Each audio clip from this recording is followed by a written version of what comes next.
ዘረኝነት ጥንብና ተዋት የሚለው ሐሳብ እኔን የሚደግፈኝ ሰው ያገኘሁት ነብዩ መሐመድ ላይ ሰለላሁ ዐለይሂ ወሰለም አመለካከት ላይ ነው። እናቴ ያልደገፈችኝ በቃ ዘረኝነት ትውልድን ሀገርን እኔን እህቴን ወንድሜን እናት አባቴን ሁሉንም ይጎዳል የሚል ነው። ሸሃዳ እስከሚይዝባት እለት ድረስ በውስጤ ትልቅ ብስጭት ትልቅ ንዴት ትልቅ እንደው የበቀል ሐሳብ ሁሉ ነበር። አላሁ አክበር መስለም ያቀኔ ዛሬ ነው አልኩ። መስለም ፈልጋለሁ ምን ላድርጋልኩት አንዱን። ስለዚህ ምንድነው የነገረኝ ባጭሩ ነገ ጁምዓ ነው ጥሩ ቀን ነው ቀኑ ራሱ እንገናኝ መስጊድ እዛ ሸሃዳ የሚባል ነገር አለ ትይዛለህ አለኝ። ረመዳን ሪሴት ራስን ሪሴት ማድረጊያ ሰዓት ነው። በህልም ይታያሉ ይባላል። እኔ እንግዲህ መቼ እንደማያቸው አላውቅም። ባያቸው ደስ ይላል። ወደ ኦርቶዶክስ ተመለስኩኝ። ጴንጤው ልጅ ከ7 ዓመት በኋላ ማለት ያ ማለት በእድሜ ስትለኪው ፕሮቴስታንት ሆንኩት ኦልሞስት ወደ 17 ዓመት ሲደርስ ነው። በራሴ ምርጫ ነው። የማንም ግፊት የለም። በራሴ ነገሮችን በማይበት እይታ ነው የገባሁት ማለት ነው። የማንም ተጽዕኖ የለበትም። ከዛ ደግሞ 7 ዓመት እዛ ከቆየሁ በኋላ የሆነ ነገር አልመች ሲለኝ ውስጤን የምፈልገውን ጥያቄን አልመለስ ሲለኝ ወደ ኦርቶዶክስ ተመለሱ። ለምን እኔ ግን የገባሁት በእኛ ጊዜ ይሄ ሶሻል ሳይንስ ይናናቅ ስለነበረ ወደ ናቹራል ሳይንስ ገብቼ ነው አርኪቴክት ስል። በእርግጥ እኔ ትምህርቱ አልከበደኝም። የታሪክ አጋጣሚ ፖለቲካው ነው እንትኔን ያበላሸውና ያንን የተውከውን ፕሮቴስታንት እምነት ብትመለስበት ይሄ ጭንቅላት ውስጥ አላስፈላጊ የሚነሱ ሐሳቦችን ጥያቄዎችን ይመልስላል ብላ ትገፋኝ ነበር። ምንም ቢሆን ሚስት አይደለች የሷ ያው ምንድነው ሚስቴ ላከው ልበል እኔ ምንም አይፈራም በሚለው ልሰደውና መጨረሻ ላይ ልክ ነች እንደ እሷ አልኩና ወደ ፕሮቴስታንት ወጣ። ኦርቶዶክስ ፕሮቴስታንት መልሶ ኦርቶዶክስ ፕሮቴስታንት ይሄ ነው። ለፈጣሪ ሲንሰፈሰፉ አይ ነበር እንዴ እነሱ ከተንሰፈሰፉ እኔ ማን ነኝ? መርሐበን ሾው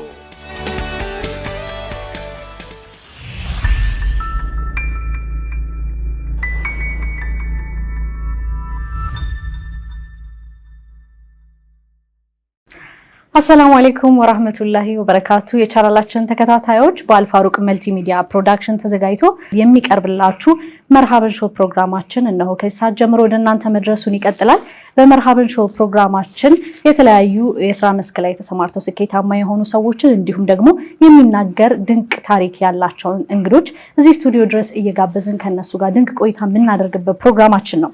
በዚህ ሳምንትም አንድ እንግዳ ይዘንላችሁ መተናል። የዛሬ እንግዳችን በቀደመ ስማቸው አቶ አንተነህ ኃይሉ በቀለ በአሁን መጠሪያቸው ደግሞ አቶ ሙባረክ አንተነህ ይባላሉ። በቅድሚያም የኦርቶዶክስ እምነት ተከታይ ከዛም የፕሮቴስታንት በመጨረሻም የእስልምና እምነት ተከታይ ለመሆን በቅተዋል። የእስልምና እምነት እንድቀበል ምክንያት የሆነኝ ዘረኝነት ነው ይላሉ። ድንቅ ታሪካቸውን ሊያወጉን የ53 ዓመት የዕድሜ ባለጸጋ እንግዳችን እዚህ ስቱዲዮ ድረስ ጋብዘናቸዋል። በቅድሚያ ስለመጣችሁ በጣም ደስ ብሎናል። እኔ በጣም ደስ ብሎኛል። አመሰግናለሁ። ጨዋታችን እንደው አንቱ ብዬ ልጀምር እንዲያቀራረበን እኔ አንተ ብትይ ደስ ይለኛል። እሺ የእርሱ ፍቃድ ከሆነ እንግዲህ ቀደም ብዬ ለመናገር እንደሞከርኩት የ53 ዓመት ታሪክን በዚህ ፕሮግራም ላይ ማውራት በጣም ከባድ ሊሆን ይችላል። ምክንያቱም የ53 ታሪክ ውጣ ወረዱ ደስታው ለቅሶ ሀዘኑ ብዙ ነገሩ በቀኑ ሙሉ ብናወራ የሚያልቅ ጉዳይ አይደለምና ከህይወት ተሞክሮ ከ53 ዓመት ህይወት ተሞክሮ አንዳንድ ነገሮችን እያወጣን ከርሶ ጋር ቆይታ እናደርጋለን። እስቲ በመጀመሪያ ሁሉም ነገር መነሻችን ልጅነታችን ትውልዳችን እድገታችን ነውና ወደ ኋላ ተመልሰን የት አካባቢ ተወለዱ የታደጉ የልጅነት ትዝታውስ ምን ይመስላል የሚለው እናንሳ። ቢስሚላህ አልሐምዱሊላህ ወሰላቱ ወሰላሙ ዐላ ረሱሊላህ ሰለላሁ ዐለይሂ ወሰለም። እንግዲህ ጥያቄው በእርግጥ ወሳኝ ጥያቄን ያነሳሽልኝ። ብዙ የቃለ መጠይቅ መድረክ ላይ ይሄ ነገር ሁሌ የተለመደ ነው። እኔም ይሄንን እድል እጠቀማለሁና ያው ቅድም ተናግረሻል። እኔ አንተነህ ኃይሉ በቀለ እባላለሁ። አሁን ላይ ያው እስላማዊ ስም ማግኘት ስለምፈልግ ሸሃዳ ቢያስኩበት ቀን ኢማሙ ማን እንበልህ ሲሉኝ ሙባረክ በሉኝ አልኩኝ። ስሙን በጣም ነው የምወደው። እርግጥ በጣም ብዙ የሚወደዱ የእስላማዊ ስሞች አሉ። እኔ ግን ይሄን ፈልጌዋለሁ መርጬዋለሁ ማለት ነው። ስለዚህ ራሴን ስጠራ ሙባረክ አንተነህ ብዬ ነው የምጠራው። ይሄም ከምን ፍላጎት ነው? በቀሪው ዘመኔ ያለፈው አልፏል። በቀሪው ዘመኔ መባረክን ስለምፈልግ መባረክበትን መድረክ አግኝቻለሁ ብዬ ስለማምን ሙባረክ ነኝ። ስለዚህ አሁን እንደጠየቅሽኝ የልጅነትን ህይወት እንደጠየቅሽኝ እንግዲህ 53 ዓመት የዕድሜ ባለጸጋ የሶስት ልጆች አባት ያው ባለትዳር ነበርኩ ማለት ነው። አሁን እንግዲህ ያለውበት አዲስ የህይወት ምዕራፍ ነው። በሃይማኖት ደረጃ 3 የህይወት ምዕራፎችን አሳልፍ ያለው በ53 ዓመት ውስጥ በመጀመሪያ ከቤተሰብ የወረስኩት የኦርቶዶክስ ክርስትና ነበረ በእናትና በአባቴ። 11ኛ ክፍል ስደርስ ግን የሆነ ነገር ገባኝና ለራሴ መወሰን ነበረብኝና ወደ ፕሮቴስታንት እምነት የምገባበት የሆነ እኔን የሚያሳምነኝ ነገር አግኝቼ ገብቻለሁ። እዛ ውስጥ ወደ 7 ዓመት ቆይቻለሁ። ከዛ በኋላ ደግሞ ተመልሼ ሶፋር ትምህርት ላይ ስለማተኩር በልጅነቴ ስዕል ወዳለው ስነ ጽሁፍ ወዳለው ከዛ አካዳሚ ላይ ቤተሰብም ግፊት ስለሚያደርግ እዛ ላይ እንድናተኩር በዛ ውስጥ ነው ያሳለፍኩት። ምናልባትም በዚህ አጋጣሚ ለመናገር እንደ ብዙ ልጆች ቆርኪ፣ ኳስ፣ ጠጠር፣ ጭቃ አልተጫወትኩም። መጫወት ብችል ደስ ይለኝ ነበር። የተወለድኩት ልደታ ክፍለ ከተማ ነው እናቴ እንደነገረችኝ። ግን እኔ ሳቅ ራሴን ያገኙት እዚህ አሁን አባጃሌ የሚባለው አካባቢ ድሮ በእኛ ጊዜ ጅማ ሰፈር ነው የሚባለው።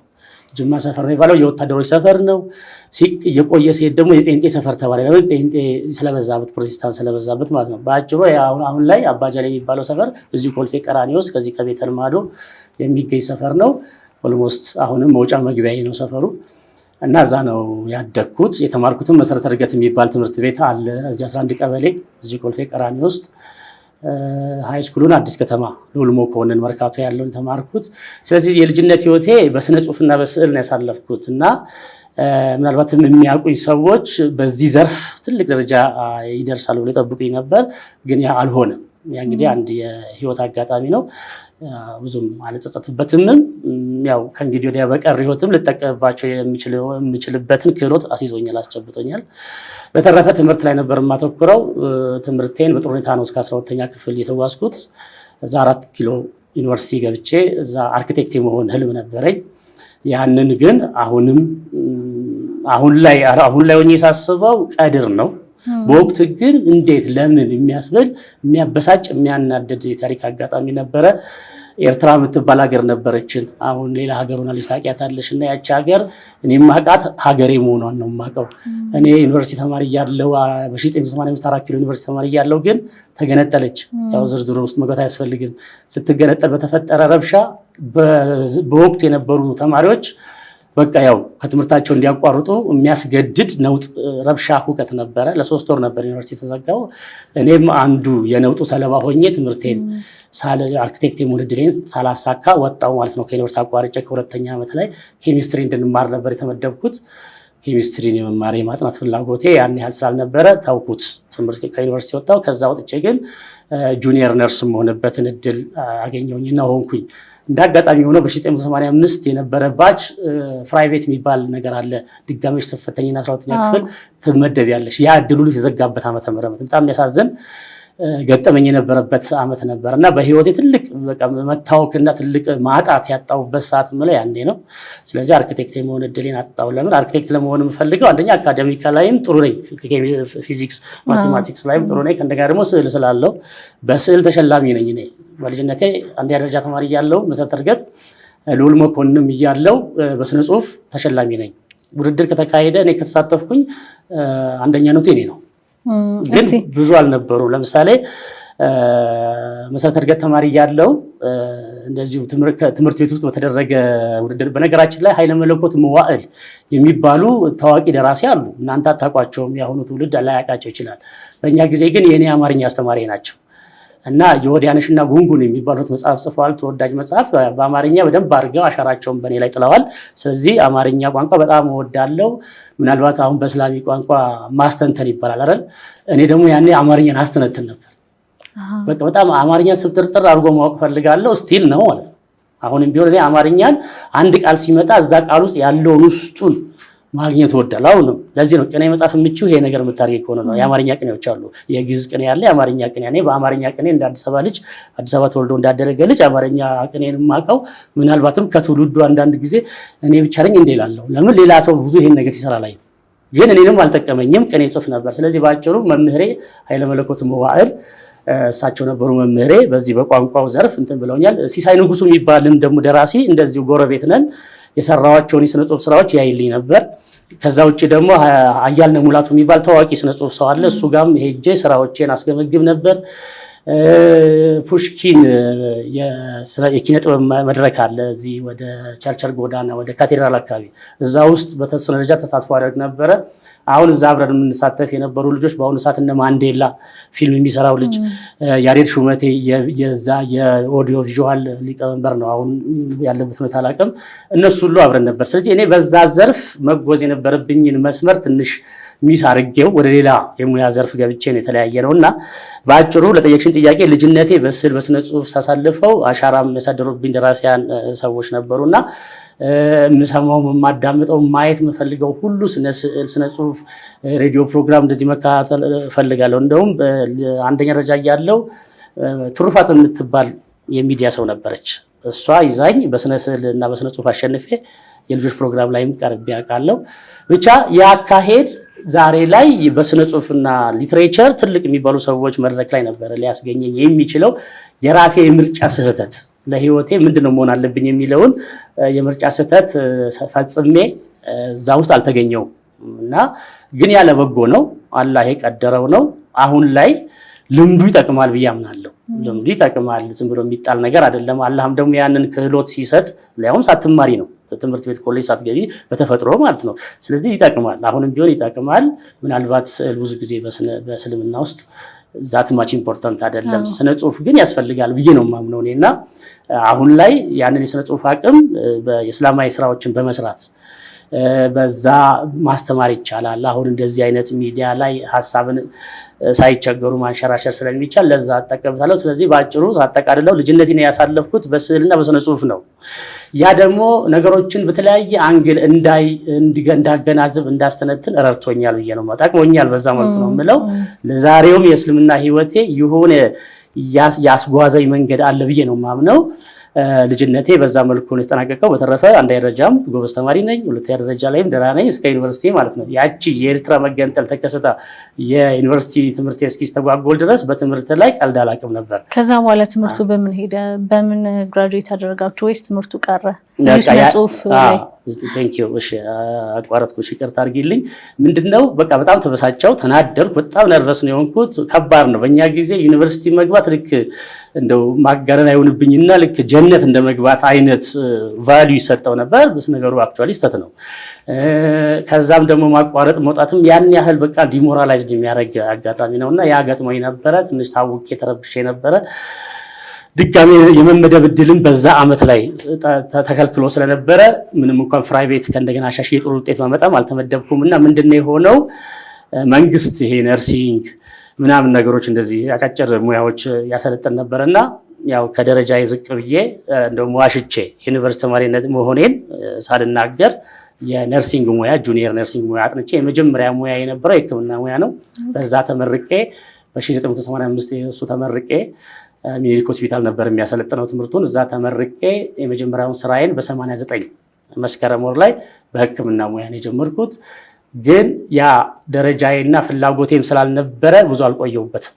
2 ዓመት አገለገልኩኝና እንደውም 2 ዓመት አይደለም ጤና ጥበቃ 1 ዓመት አገለገልኩኝና ያው እንደ መጥፋት ነው የሚባለው በዛ ዘመን ግዴታችን ሳትወጪ ስትቀሪ መጥፋት ነው የሚባለው። ጠፍቼ ፖሊስ ባለሙያ ይቀጥር ነበር። ያው ልደታ ጋር ያለው ፌደራል ፖሊስ ሆስፒታል እሱ ባለሙያ ይፈልግ ነበርና የሕክምና ባለሙያ እዛ ተቀጠርኩኝ። አድራሻዬን አጥፍቼ እንዳይከተሉኝና እንዳያስቸግሩኝ ማለት ነው። እዛ ደግሞ 4 ዓመት ተኩል ነው ያገለገልኩት በሕክምናው።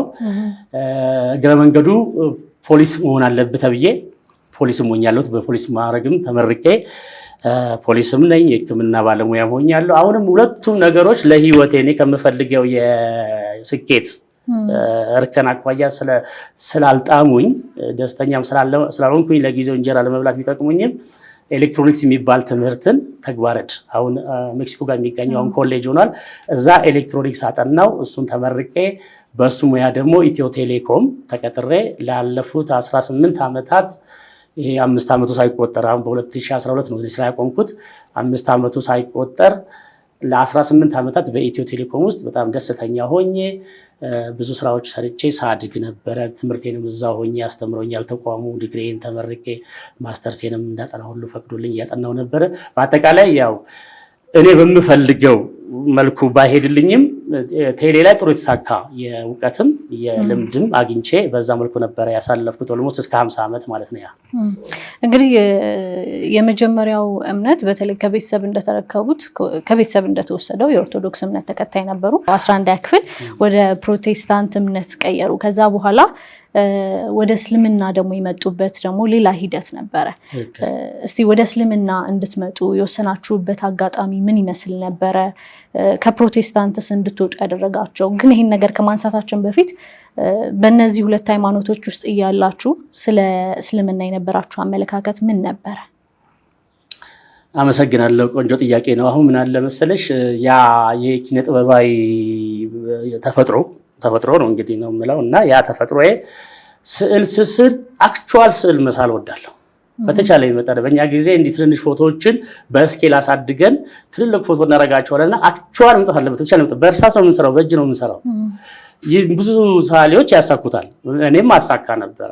ካልተሳካም ያው ታስወግጅነት ደግሞ ይሰራልሽ እና ይሳካል። ስነ ጽሁፍም ስጽፍ ደግሞ በተቻለ መጠን የሰውን ቀልብ እንዲነካ አርጌ ነው የምጽፈው። ይሄ ኪነ ጥበባዊ የመደነቅ የማድነቅ ነገር ምንን እንዳደንቅና ምን ላይ እንድደርስ ይገፋፋይ ነበር። አሁን ራሴ ስገመግመው ሐቅ ላይ ህይወት በሐቅ ነው የሚመራው። ሐቅ ትክክለኛውን ሐቅ የመፈለግ ነገር ውስጤ ነበር። ምናልባት ይሄን የተረዳሁት አሁን ዘግይቼ ነው። ከመነሻው ግን እንዳለ ብዙ ማስረጃዎች አሉኝ። ስለዚህ ሐቅ እፈልግ ነበርና ያንን የምፈልገውን ሐቅ በዛኛው ከእናትና ከአባቴ በወረስኩት ሃይማኖት ውስጥ አላገኘሁትም። በራሴ ግምገማ የሌላን ሰው መብት ሳልነካ ማለት ነው።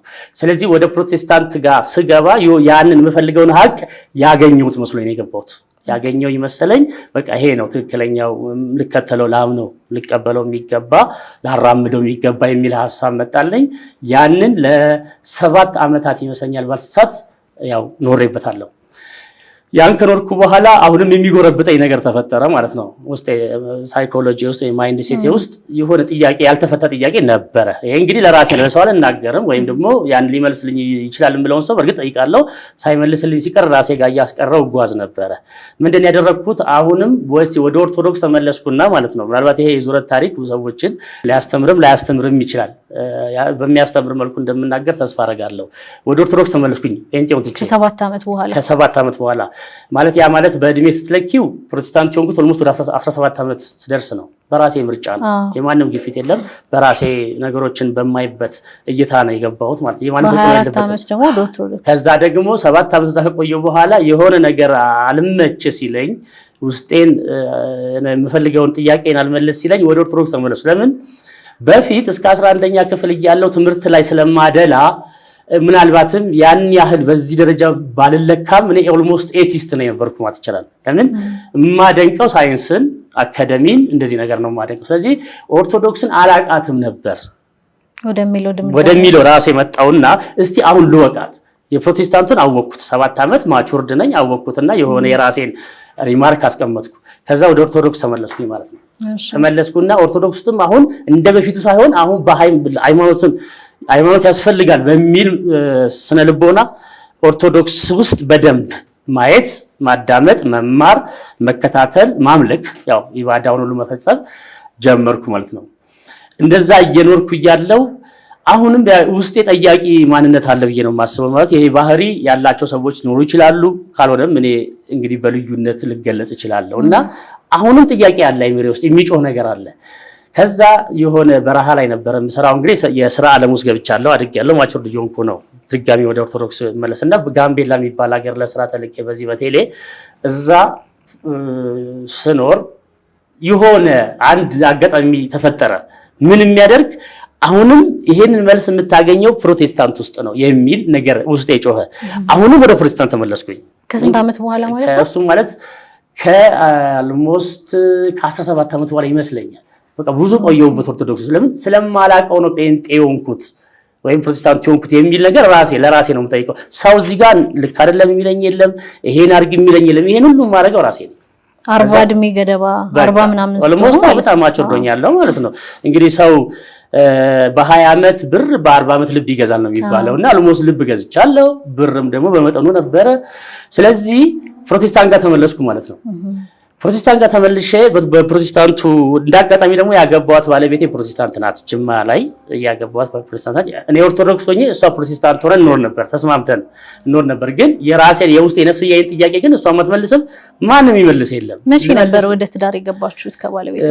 ትዳር የጅማውን ማንሳት ካለብኝ ማለት ነው። ሌሎችም አጋጣሚዎች ጥሩ ያልሆኑ አጋጣሚዎች በእኔ ህይወት ውስጥ በስተዋልና የጅማውን ብናገር ባለሳሳት በ2001 አካባቢ ይመስለኛል ትዳር የመሰረትኩት አብራኝ ትማር ከነበረች ሴት ጋር ነው የመሰረትኩት። ፕሮቴስታንት ነው ኦርቶዶክስ ነው? እሷ ፕሮቴስታንት ናት፣ እኔ ኦርቶዶክስ ነኝ። እንደውም አንዳንድ ጊዜ ሁሉ ነገር አይነገርም ማለት የማይነገሩ ነገሮች አሉ። ራሴን ደብቄ የምጓዛቸው ተቻለ መደበቅ ስል ግን ሰውን ለመጉዳት ወይም ራሴን ለመጉዳት ሳይሆን ይሁን ፕራይቬሲ፣ የግል ፕራይቬሲ የሆነ ነገርን ትይዣለሽ። ለቤተሰብ ማትናገሪ፣ ለማንም ማትናገሪ፣ ኢቭን ለትዳር አጋርሽ ማትነግሪ ሊሆን ይችላል። በዛ ሁኔታ እሷ በቃ ችግር የለም አንተ በኦርቶዶክስነት እኔ በዚህኛው እንኑር ተባብለን ተስማምተን የገባ ነው። ብዙ የምንጠጣባቸው ነገሮች አሉ፣ የምንለያይባቸው ነገሮች አይጠፉም። በዚህ መሀከል ነው 3 ልጆች በዚህ መሀል ነው 3 ልጆች እንግዲህ አላህ ነው የሰጠኝ፣ ሌላ ማንም አይደለም። ይቻለው ኑሮም ጥሩ ነበር። እንደውም ያ የውድቀት ታሪኬን እየረሳው ወጥቼ ነበር። የውድቀት ታሪክ እንግዲህ የሚጀምረው ከዛ ከዩኒቨርሲቲ ነው። ከዛም በኋላ ግን ብዙ የውድቀት ታሪኮችና የምርጫ ስህተቶች አሉ። ለህይወቴ ምንድነው የሚጠቅመኝ የሚለውን የመሳሳት ነገር አለ። እኔ ተሳስቻለሁ፣ ሰውን ግን ማስተማር ፈልጋለሁ። ከኔ የውድቀት ታሪክ ትውልድ ማስተማር፣ ወንድም እህት መምከር እፈልጋለሁ። ይሄ ነው ትልቅ ውስጥ ያውን ሸክም ያስኩት። እኔ የወዳደኳቸው ነገሮች ሌላ ሰው መውደቅ የለበትም። እኔ ያሳካዋቸውን ከኔም በላም እንዲያሳካ ፈልጋለሁ ትውልድ። እኔ የወዳደኳቸውን ግን ደግሞ እንዲወርቅ ስለማልፈልግ ለሚሰማኝ ሰው ብናገር ደስ ይለኛል። እኔ የምርጫ ስህተት ፈጽሜያለሁ በህይወቴ። ምክንያቱም ለምሳሌ አሁን የሥነ ጽሁፍ ታለንቴን ይዤ ወደ ላንጉዌጅ ኤንድ ሊትሬቸር ኢንተርናሽናል ላንጉዌጅ ኤንድ ሊትሬቸር 6 ኪሎ ብገባ በዲስቲንክሽን እመረቅ ነበር። እኔ ግን የገባሁት በእኛ ጊዜ ይሄ ሶሻል ሳይንስ ይናናቅ ስለነበረ ወደ ናቹራል ሳይንስ ገብቼ ነው አርኪቴክት ስል። በእርግጥ እኔ ትምህርቱ አልከበደኝም፣ የታሪክ አጋጣሚ ፖለቲካው ነው እንትኔን ያበላሸውና ግን ደግሞ መቀጠል ይችል ነበር በዛ ማለት ነው። ያ ሁሉ ለምንድነው መክሊት ያልነበረም ጥሪያ የነፍስያ ጥሪያ ያልነበረም። ስለዚህ አሁን ወደ ጅማው ስንመጣ ጅማ ላይ እሷ ፕሮቴስታንት ሆና እኔ ኦርቶዶክስ ሆኜ እየኖርን እያለን ጋምቤላ የሚባል ሀገር ለእድገት ሄድኩኝ፣ ለስራ እድገት ማለት ነው። ሲሄድ እዛ ላይ ያው ህይወት ብዙ አይነት መልክ አላትና የሚመችም ነገር አለው። ጋምቤላ ላይ ህይወት የሚያስፈራና የሚያስጨንቅም ነገር አለው። በዛ ውስጥ ብዙ ጥያቄዎች አይምሬ ውስጥ ይንሸራሸሩ ነበርና ለነዛ ጥያቄዎች መልስ ለማግኘት ወደ ፕሮቴስታንት መመለስ እንዳለብኝ ኢቭን እሷ ምን ትለኝ ነበረ፣ ያንን የተውከውን ፕሮቴስታንት እምነት እኮ ብትመለስበት ይሄ ጭንቅላት ውስጥ አላስፈላጊ የሚነሱ ሐሳቦችን ጥያቄዎችን ይመልስላል ብላ ትገፋኝ ነበር። ምንም ቢሆን ሚስት አይደለች የሷ ያው ምንድነው ሚስቴ ላከው ልበል እኔ ምንም አይፈራም በሚለው ልሰደውና መጨረሻ ላይ ልክ ነች እንደ እሷ አልኩና ወደ ፕሮቴስታንት መጣ። ትንሽ እንደ ወዲያ አልኩኝ ማለት ነው። ሰዎች እንደዚህ ባያደርጉ ደስ ይለኛል፣ እንዲያደርጉም አልመክርም። የኔ ግን ይሄ ነበር አጋጣሚ። ኦርቶዶክስ ፕሮቴስታንት፣ መልሶ ኦርቶዶክስ ፕሮቴስታንት፣ ይሄ ነው አጋጣሚ። ግን በእነዚህ እንቅስቃሴዎች ጉዞዎች ውስጥ እኔ እንደ ሰው መጥፎ ባህሪ ያለብኝ ብዬ አላስብም። በተቻለ መጠን ጥሩ ሰው መባል ነው የምፈልገው፣ ጎበዝ መባል ነው ፈልገው፣ ስኬታማ መባል ነው ፈልገው እንጂ ይሄ የወደቀ ያልገባው የተገባ መባል አልፈልግም። ጥበብ በውስጤ እያለ ያው እና ያቺ ጥበብ ራሷ የሆነ ትልቅ ማንነት ገንብቼ እንድገኝ ነው የምትገፋፋኝና ያ አልተገነባም። ምናልባት አልተገነባም ምልሽ እንደዚህ የማሳየው ነገር ስለሌለ ነው እንጂ ደግሞ ይሄ ስወዳደር የማሸንፋቸው ነገሮች ሞራል አላቸው። ደግሞ ሰው ባያውቃቸውም እኔ ጋር እየጻፍኩኝና እየሳልኩኝ የማስቀምጣቸው ነገሮች ሰው ያላያቸው የሚገርሙ ነገሮች እኮ ነው። እነሱ ነገሮች ግን አልወጡልኝም። በዚህ ምክንያት በቃ የሆነ የመዳፈን ነገር አለ በህይወቴና አንዳንድ ሰዎችም ይተቹኛል። ቀርበው የሚያውቁኝ ሰዎች አንተ እኮ በትክክለኛው መንገድ ስላልተጓዝክ ነው እንጂ ሁሉ ክህሎት ይዘህ እንዴት እንደዚህ የሚሉኛል። ይህን ጥያቄ ለማንሳት እንግዲህ በዚህ ሁሉ ጉዞ ውስጥ መቼም የቅርብ ጓደኞች፣ የሰፈር ሰዎች፣ ያንተ ቤተሰቦች ብዙ ሰው አስተያየት ይሰጣል። ለምን ይሰጣል? እስቲ ምን አይነት አስተያየቶች ይደርሱ ነበር? ምን ነበር የነሱ ምላሽ? አንዱ እንደው ያው ኢሞራል አይሆንብኝና ምንድነው የት ይገኛል ያሉት በሬ ቄራ ተገኘ የሚባል ዘለፋ ሁሉ ተዘልፍ ያውቃለሁ። ለምን እኔ ጋር የሚያዩት ነገር የምሰራው ነገር ትልቅ ደረጃ ይደርሳል ተብሎ የሚገመት ነው ያለሁበት ተጨባጭ ግን ልክ አይደለም። ይሄንን አገናዝቦ እንደዛ የዘለፉኝ ጓደኞቼን አስተውሳለሁ። እኔም ለራሴ ወጣና እንደ ሸምበቆ ተንከባለል እንደ ሙቀጫ ይባል አባባል አለ። እንደዛ ህይወቴ እንደዛ ነገር የሆነ አንዳንድ ጊዜ ቅር ሊለኝ ይፈልጋል። ግን ደግሞ ተፈጥሯዊ አቅም ተፈጥሯዊ ክህሎቱ ደግሞ ያግዘኛል የሆነ ጥንካሬ ይሰጠኛልና መጨረሻ ላይ ቴሌ ውስጥ ጥሩ ህይወት ነበረኝ። ያው በስራም እያደኩኝ በሙያም ስራ ጎበዝ ነኝ። የስራ የእውቀትም ችግር የለብኝም። ነው ነገር ስልጠና ከተሰጠኝ ያን ነገር ተገንዝቤ በምችለው መልኩ አሻሽዬ የምሰራ ሰው ነኝና ግን ያለውበት ይሄ ሌቭል ፕሮፋይሌ በምፈልገው ደረጃ አልሆነም። ቢሆንም ቴሌ ላይ ተሻሽሎ ጥሩ ነበረ። ወደ ዋናው ሐሳብ ልምጣና ጋምቤላ ላይ ስጨናነቅ ወደ ፕሮቴስታንት ተመለስኩ።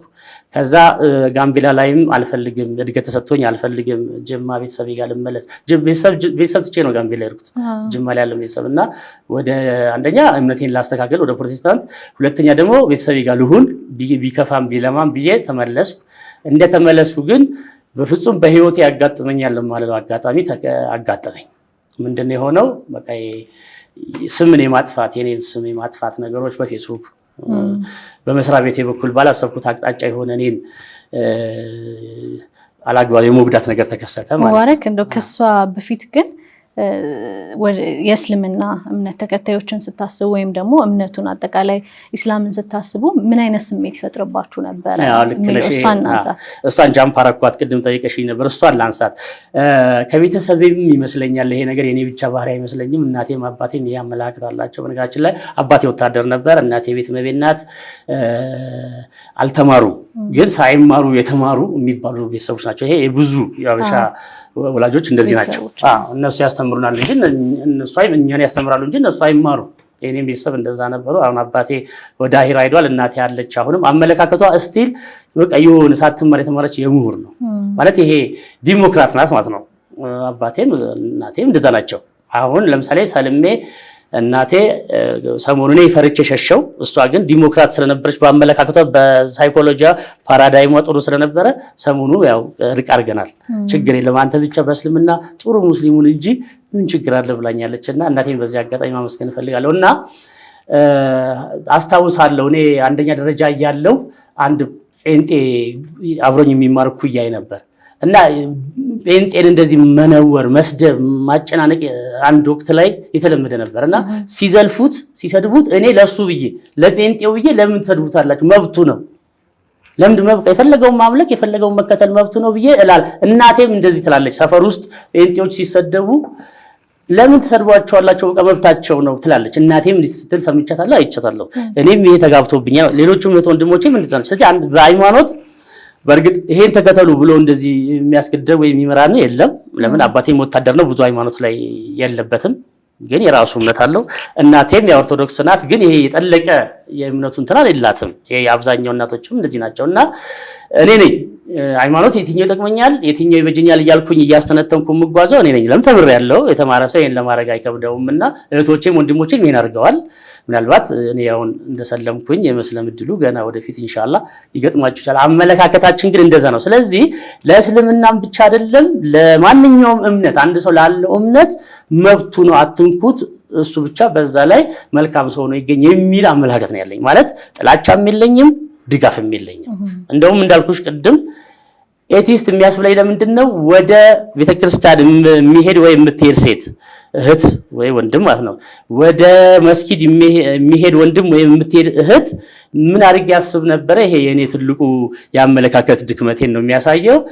ትምህርት ስላልገባቸው ወይም ጊዜ ስለተረፋቸው ወይም ደግሞ የሆነ በቃ የሚሰሩት ስላጡ ነው እዛ የሚሄደው በቃ መደበር እዛ ሄዶ የሆነ ጊዜ ነው ማባከን። ለምን አያጠኑም? ቤት እኔ አይበቃኝም ጊዜ ሳጠና ስስል ጊዜ አይበቃኝም፣ ስጽፍ ጊዜ አይበቃኝም። ምን ትርፍ ጊዜ አግኝተው ነው ቤተክርስቲያን የሚሄድ? ይሄ ማለት ኤቲስት ነው ኦልሞስት ወደ ኤቲስት የተቀረበ ነው። በርግጥ አላጥላላም፣ ማንንም አልተችም፣ አላጥላላም። ግን ብዙም የሃይማኖት እንትኑ ፋይዳው አይገባኝም ነበር። ፋይዳው የገባኝ 11ኛ ክፍል እንዳጋጣሚ 11ኛ ክፍል ማለት የኢህአዴግ የሚባለው መንግስት የገባበት ነው እና ያኔ ትልቅ የፕሮቴስታንቶች እንቅስቃሴ ነበር። ለምን ተዘግቶባቸው የከረመው ማምለኪያ ቤተክርስቲያናቸው ተከፈተላቸው። ሲከፈትላቸው የሚገርም ደስታ ነበር የሚያሳዩት። ተደስተው ያጸዳሉ እዛው ስለማምለክና ያ ይሆን ያህል ስቦኛል። ለምን በእውቀትም በሀብትም በእድሜም ከኔ የሚበልጡ ሰዎች ፕሮቴስታንቶች ለፈጣሪ ሲንሰፈሰፉ አይ ነበር። እንዴ እነሱ ከተንሰፈሰፉ እኔ ማን ነኝ? እኔ እንኳን ተራ ሰው ነኝና የሆነ ያልገባኝ ነገር አለ ብዬ እንዲገባኝ ነው ያረኩት ራሴን። ከዛ ለዛ ነው ወደዛ የገባሁት የሆነ ነገር ስላሳመነኝ ማለት ነው። መልካም እንግዲህ ወደ ጅማ ስለዚህ አላጥላለም ወይም አላደንቅም የሚለውን ለመናገር ፈልጌ ነው። መልካም ከዛ በኋላ ሹመቱን እንግዲህ ታችሁ ወደ ጅማ ወደ ቤተሰብ ከዛ ደግሞ ከዛ በኋላስ በፕሮቴስታንት እምነት ምን ያህል ጊዜ ቆይታችሁ ነው?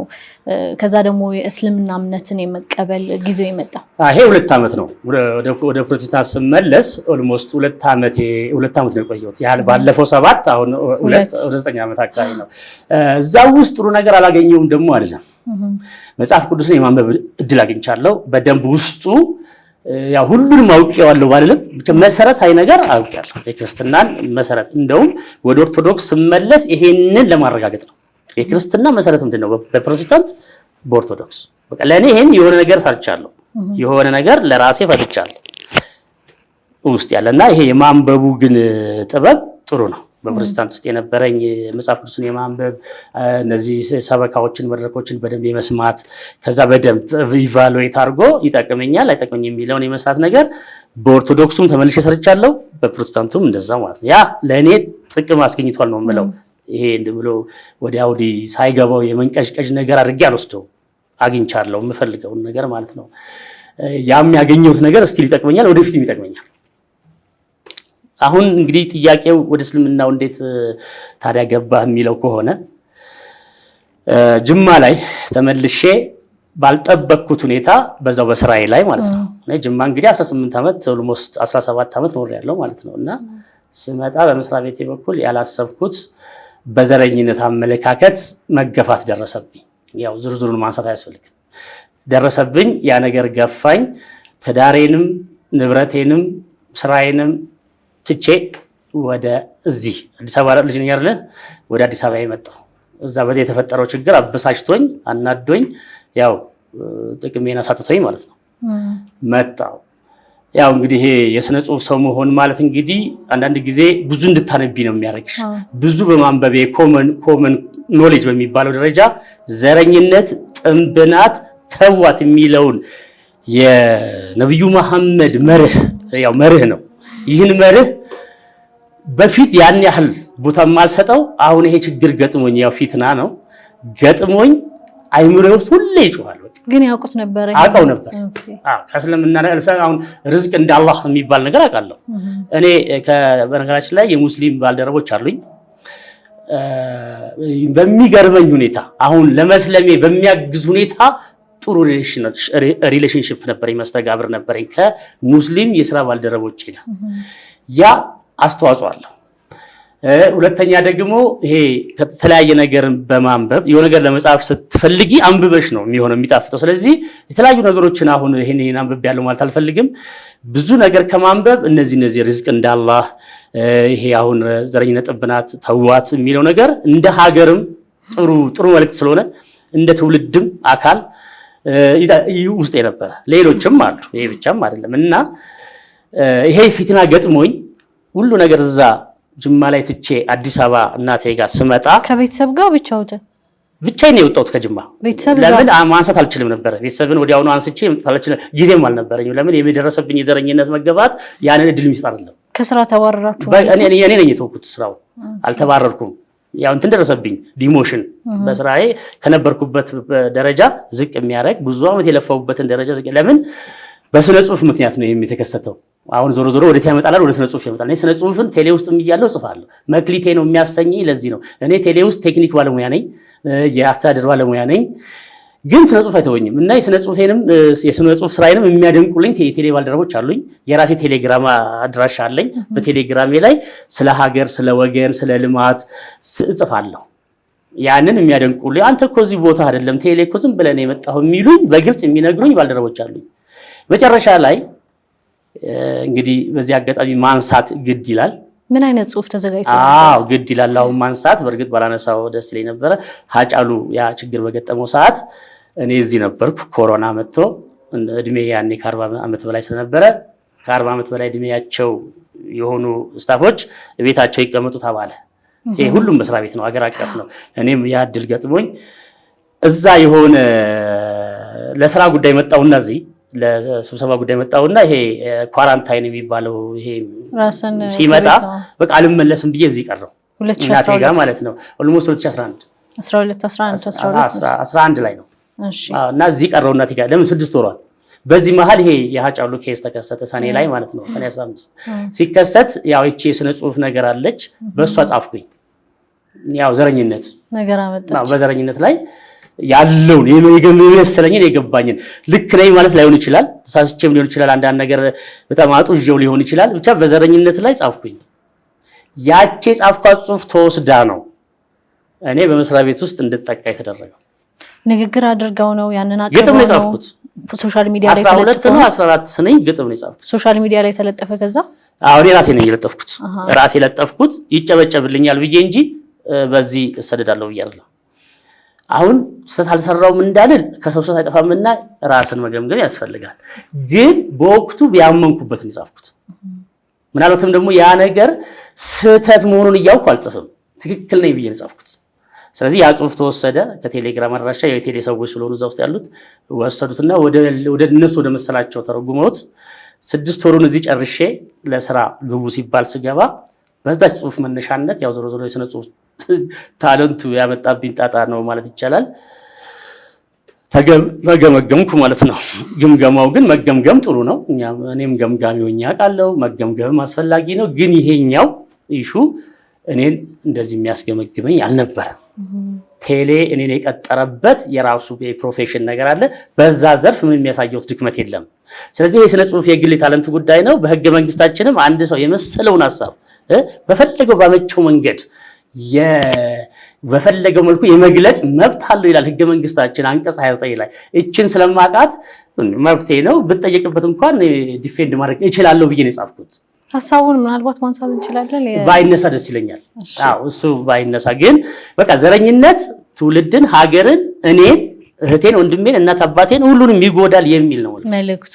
ስለዚህ ዘረኞች ተው የሚል ነው።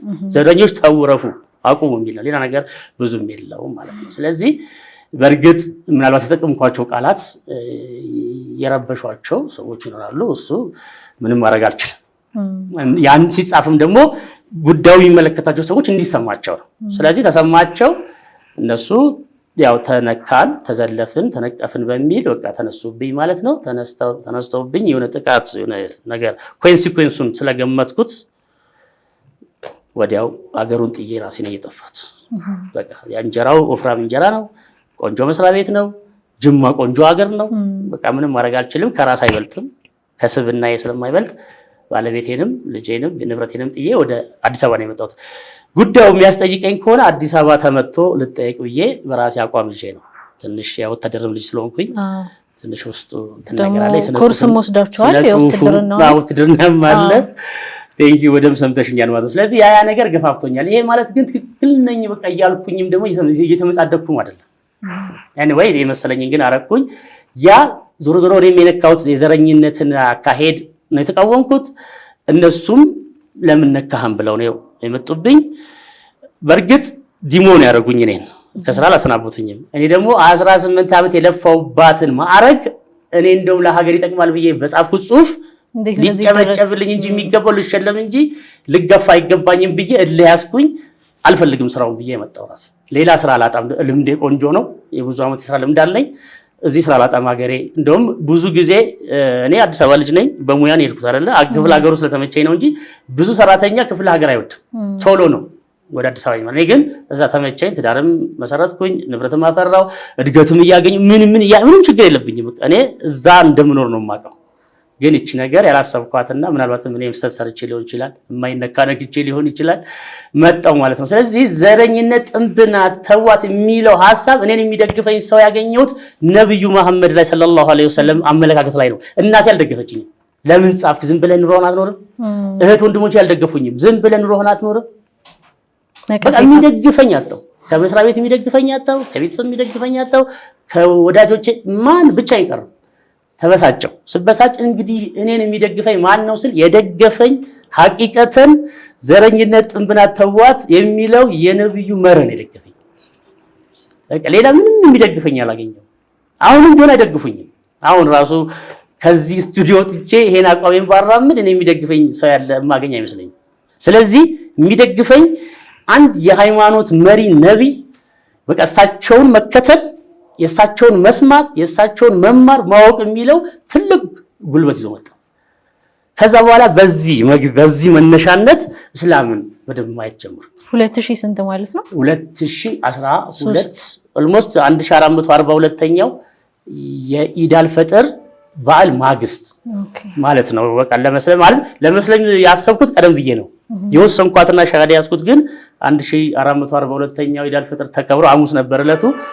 በማግስቱ ጁማ ነበረ። ያው ጥሩ ቀንም ነው ለኔ ሆነልኝ። በዛ ቀን ሻሃዳ ያስኩኝ። ያበሳጭ የነበረው ነገር ተጎዳው ተጠቃውኝ እንዴት አድርጌ ይሄን ኮምፐንሴት ላድርገው ወይም ልመልሰው የሚለው አላስፈላጊ አስተሳሰቦች ፓራዳይሞች ሁሉ ከውስጤ ጸጣሉ። ለምን እየተበሳጨው ነበር እስከምሰልምባት ሻሃዳ እስከሚይዝባት እለት ድረስ በውስጤ ትልቅ ብስጭት፣ ትልቅ ንዴት፣ ትልቅ እንደው የበቀል ሐሳብ ሁሉ ነበር። እስቲ ወደዛች ጊዜ ወይም ደግሞ ወደዛች ሞመንት እንመለስና ሻሃዳ በያዛችሁበት ጊዜ ምን አይነት ስሜት ነበር የተሰማችሁ? የት አካባቢ ነው? ማን ነው ሻሃዳ ያስያዛችሁ? አላሁ አክበር። እንግዲህ ያው እኔ እዚሁ ነው የመጣው ሰፈሬ እዚህ ቀራኒዮ ማለት ነው። እንዳጋጣሚ ያው ቤተልና ቀራኒዮ ቅርብ ለቅርብ ነው እና እናቴ ጋር መጣው። ቁጭ አልኩ። ስራ ስፈልግ ቆየሁ 1 አመት። ስራ አጣሁ። ኢቭን ስራ ያጣሁት ሙያዬ ሳይፈለግ ቀርቶ አይደለም፣ ብቃቴ ሳይፈለግ ቀርቶ አይደለም። እንዳለ የስራ ቅጥሮች በዘረኝነት ሲስተም ውስጥ ስለወደቁ ነው እንጂ እኔ በደንብ ተስሜ ስራ መስራት የምችል ሰው ነኝ። አቅም አለኝ፣ ጤና አለኝ፣ ዕውቀት አለኝ። በቃ ምንም የጎደለ ነገር የለም። እንደውም ልምድ ያለው እኔ አሁን ማስተርሴን እየተማርኩ እያለሁ የመኪና አደጋ ደረሰብኝና አቋረጥኩ ሳልመረቅ። አትሊስት ብዙ ተምሬዋለሁ። ማስተርሱን ዕውቀቱ ነው ዋና የሚፈልገው ወረቀቱ አይደለም። ዲግሪው ራሱ ዲግሪ ብቻ ብያለሁ። ዲግሪ ፕላስ ነኝ እኔ። ለምን ልምድ ያለው ዲግሪ ነው ያለኝ። ስለዚህ የምፈለግ ሰው ነኝ ብዬ ነው። ግን እንዳለ የስራ እድሎች የግል ስራ መስሪያ ቤትም የመንግስትም አልገባም። 23 ዓመት አገልግያለሁ በነገራችን ላይ መንግስት ላይ እና የግል ነበር የምፈልገው ትልልቅ ድርጅቶች በአስተዳደር ሙያ እንዳለ ማነህ ምንድነህ በሚል በኢትኒክ ሜንታሊቲ ነው ቅጥሩ። ስለዚህ በጣም ተበሳጨው። በቃ ተናደርኩ። ምንድነው የሚደረገው? አሁን ምንድነው መፍትሄ? ይሄ ጥቃት የሚደርሰው አክቹአሊ እኔ ላይ ብቻ አይደለም ብዙ ሰው ላይ ግን እኔ የራሴን ነው መጀመሪያ መቼም ቅድሚያ ለራስ ስለሆነና በቃ ነገሮች ሁሉ ዝግትግት ነው ያሉት። በቃ ስለዚህ ይሄ የዘረኝነት ማይንድ ሴት ሀገሪቷን ውጧታል፣ ትውልዱን አፍርሶታል። ስለዚህ ዋጋ የለንም እያልኩ ይበሳጭ ነበረ እና የነብዩ መርህ በቃ የሆነ ሰዓት ላይ መጣ፣ ወሳኝ ሰዓት ላይ ዘረኝነት ጥንብናት ተውት፣ አትበሳጩ። በነገራችን ላይ ይሄንን አሁን ሳስተነት ነው አረፍተ ነገሩ ሳስተነት ነው። በቃ አትላተሟት፣ በቃ ተዋት ወይም ራቋት ነው የተባለው። ዘረኝነት ጥንብናት፣ ያው ጥንብ ነገር ትሸሻለሽ፣ ቆመሽ አተሸጩ ማለት። ስለዚህ በቃ እኔ አንደኛ በእርግጥ እኔ ያን ጽሑፍ ጻፍኩኝ፣ ያ ጥቃት ደረሰብኝ፣ ብዙም አልተፋለጥኩም፣ ብዙም ምልልስ ውስጥ አልገባውም። ሐሳቤን ተናገርኩ፣ በዛ ልጠቃ ሞከርኩ፣ ተውኩት። ስለዚህ ዘረኝነት ጥንብናት ተዋት። አዎ ልክ ነው፣ ዘረኝነት ጥንብናት እኔም ትቻታለሁ ብዬ የራሴን ህይወት ለመኖር ነበር ፈልኩ። ስለዚህ ይሄ መርህ ለራሴ ተስማማ ከውስጤ ከአመለካከቴ ጋር። ስለዚህ በቃ መስለም እንዳለብኝ ወሰንኩና ልክ ስፖርት ልሰራ ጋምቤላ ያለው ትንሽ ወፍሬ ነበረ፣ ምቾትም ስለነበረ ስኳር አለብህ ብሎ ሐኪም አስጠንቅቆኛል። ስለዚህ ስፖርት ስራ ብሎኛል። ስፖርት ልሰራ ስወጣ ማታ ላይ ቤቴ እናቴ ቤት በቴሌቪዥን ኢድ እንደሆነ አውቃለሁ። ኢድ ነገ እንደሆነ ግን እዚህ ዓለም ባንክ እንደሚሰገድ አላውቅም። ለምን እኔ ከአዲስ አበባ ስወጣ ይሄ አካባቢ አብዛኛው እርሻ ጫካ ነው፣ እንደዚህ አልከተመም። ስለዚህ ስፖርት ልሰራ ቱታ ለብሼ ነው የወጣሁት ከቤቴ ሌሊት። ይሄ ማለትም 12 ሰዓት እንትን ካለ በኋላ እየሮጥኩ እያለሁ እዚህ 40 ሜትር ጋር ይሄ 40 ሜትሩ የሚባለው ጋር እሱ ጋር ፖሊስ ይመልሳል። ምንድነው ብዬ ሳይ ሰው ጀለብያ ይሄ መስገጃ ይዞ ይሄዳል። አላሁ አክበር መስለሚያ ቀኔ ዛሬ ነው አልኩኝ ለራሴ። ውስጤ ይነግረው ራሴ ነኝ የሚጮህ ውስጤ። ይሄ ማለት ሐሙስ ማለት ነው። ከዛ ቀጥታ ቱታይን ወራኔ ስፖርት ልብስ እንደለበስኩኝ ገባው እንትን ውስጥ ይሄ ለመስገድ የተጋጀው ቦታ ውስጥ ገባውና መስለም እፈልጋለሁ። ምን ላድርጋልኩት አንዱን በእድሜ ወደ እኔ እድሜ የሚጠጋውን ለምን እያሾፈ ነው እንዳልባል ማለት ነው። የበዓል ቀን ማለት ነው። የበዓሉ ቀን የሚሰገድበት ቀን እኔ ስፖርት ልሰራ ነው የወጣሁት። ሰው ሊሰግድ ነው ጠዋት። ስለዚህ ልሰልም ፈልጋለሁ ምንድነው ከኔ የሚጠበቀው አልኩት።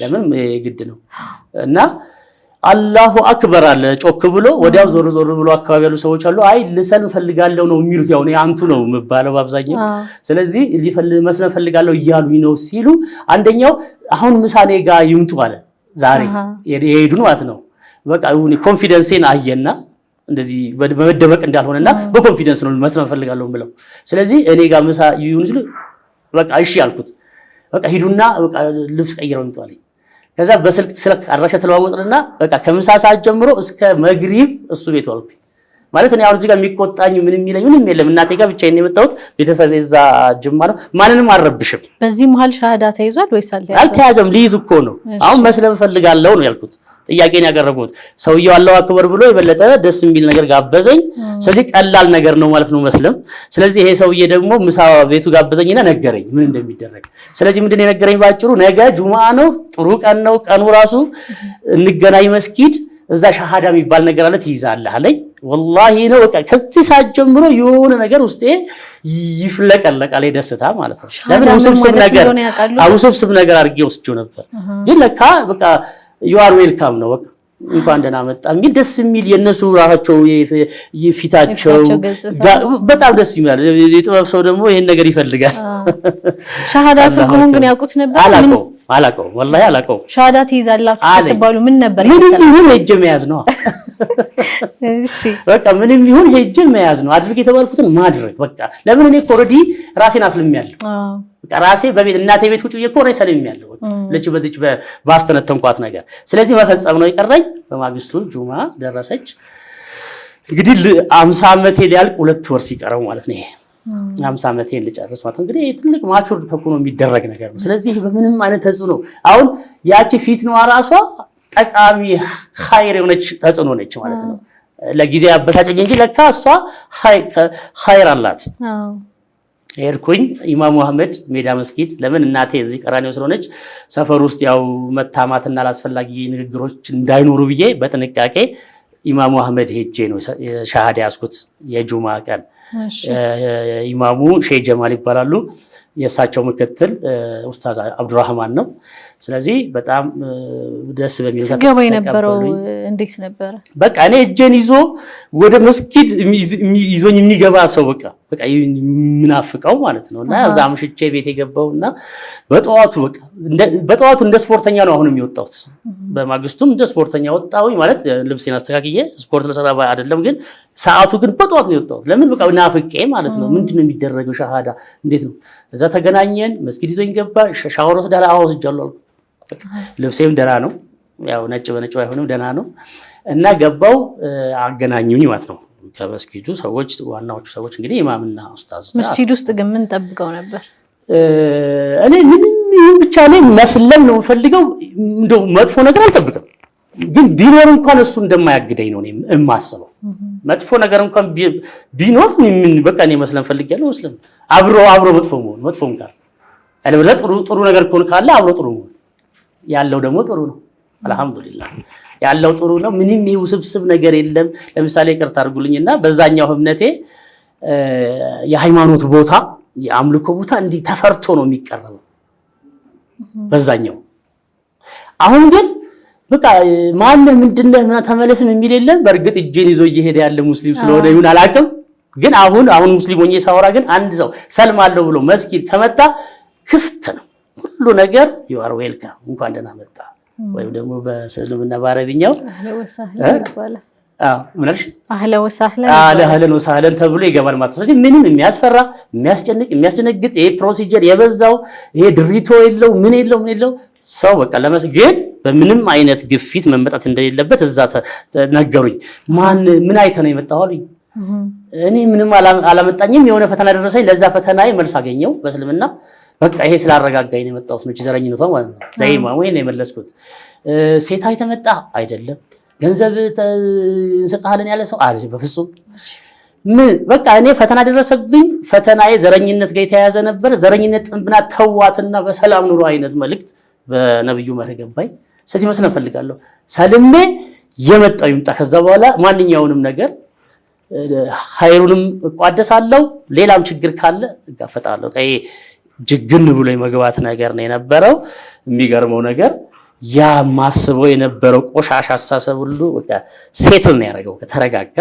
በቃ ደስታ ገባ ደስታ ነው የሚፈልቀው ከዛ በኋላ እና አስታውሳለሁ ሙህዲን የሚባል ልጅ ተመደበልኝ ያ ሻሃዳጄ ትንሽ ክፍል ውስጥ አይደል እዛ ውስጥ በርግጥ ለሰው አልተነገረም ሰለሞን ተብሎ ጀማው ላይ አልተነገረም ጀማው ግጥም ያለ ነው የታቁት እንደሆነ ጀማ ይበዛዋል ኢማም መሐመድ መስጊድና ግጥም ያለ ሻሃዳ ነው ሌላ ቦታ አውጥተው ገሌ ሰልሟል ገሌ ሰልሟልች ይባላል እኔ አልተባልኩም ያው እንደ ተሰተረ ማለት ነው ተሰተረ ሙህዲን ተመደበልኝ ሶላት አሳየው ተባልኩኝ አሳየኝ ወዳው ያስኩኝ ፋቲሃ 3 ቀን አልፈጀብኝም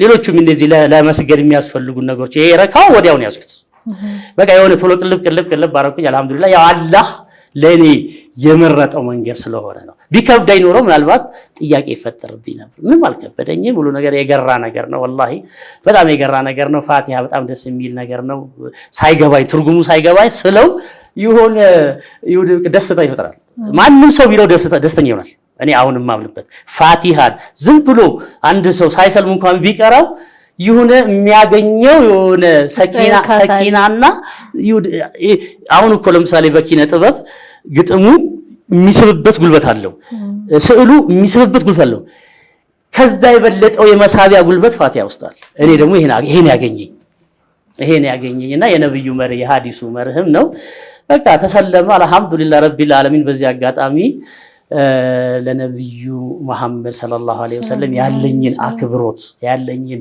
ፍቅር ያለኝን ሁለንተናዊ ቀረቤታ በጽሁፍ ምጽፈው ጽሁፍ ራሱ አልገለጸልኝም ጽፍ ያለው ስለሳቸው ፍቅር ኢየሱስ ነው ነበር ልክ ነው ነብዩላህ ኢሳ ፍቅር ናቸው ግን ትክክለኛው ፍቅር ወይም ሰው ሊያጣጣመው የሚችለው ፍቅር ያለው በሰው በትክክል ዘሪል ሰው በሆኑት ግን ደግሞ የሚገርም ስብዕና ባላቸው በነብዩ መሐመድ ውስጥ ነው አገኘሁት በጣም የሚገርም ነው 50 አመታችሁ መባቻ እንግዲህ እስልምና እምነት ተቀብላችሁ እንግዲህ ሙስሊም ሆናችኋልና ከዛ በኋላ የነበረው አቀባበል ምን ይመስል ነበር ከዛ በኋላ ያው ደስታው ቀጠለ መደሰት የሚበዛዋል በተወት ተነስቼ መስጊድ ነው በቃ ስራውንም ተውኩት ስራ መፈለግን ተውኩኝ በርግጥ እናቴ ጋር ችግር የለም የምበላው አይቸግረኝም መተኛበት አይቸግረኝም የሚቸግረኝ ሌላ የፋሲሊቲ ነገር ነው በርግጥ ቤተሰብም ዛ ተበትኗል ቤተሰብ አወቀ ግን አይ ደበኩ በጥበብ ነገሩን በጥበብ ማስኬድ ያስፈልጋል እና ያቺ ጥበብ እኔ ጋርም ነበረችና በጥበብ አንድ አመት እናቴ ጋር ስቆይ ደስተኛ ነኝ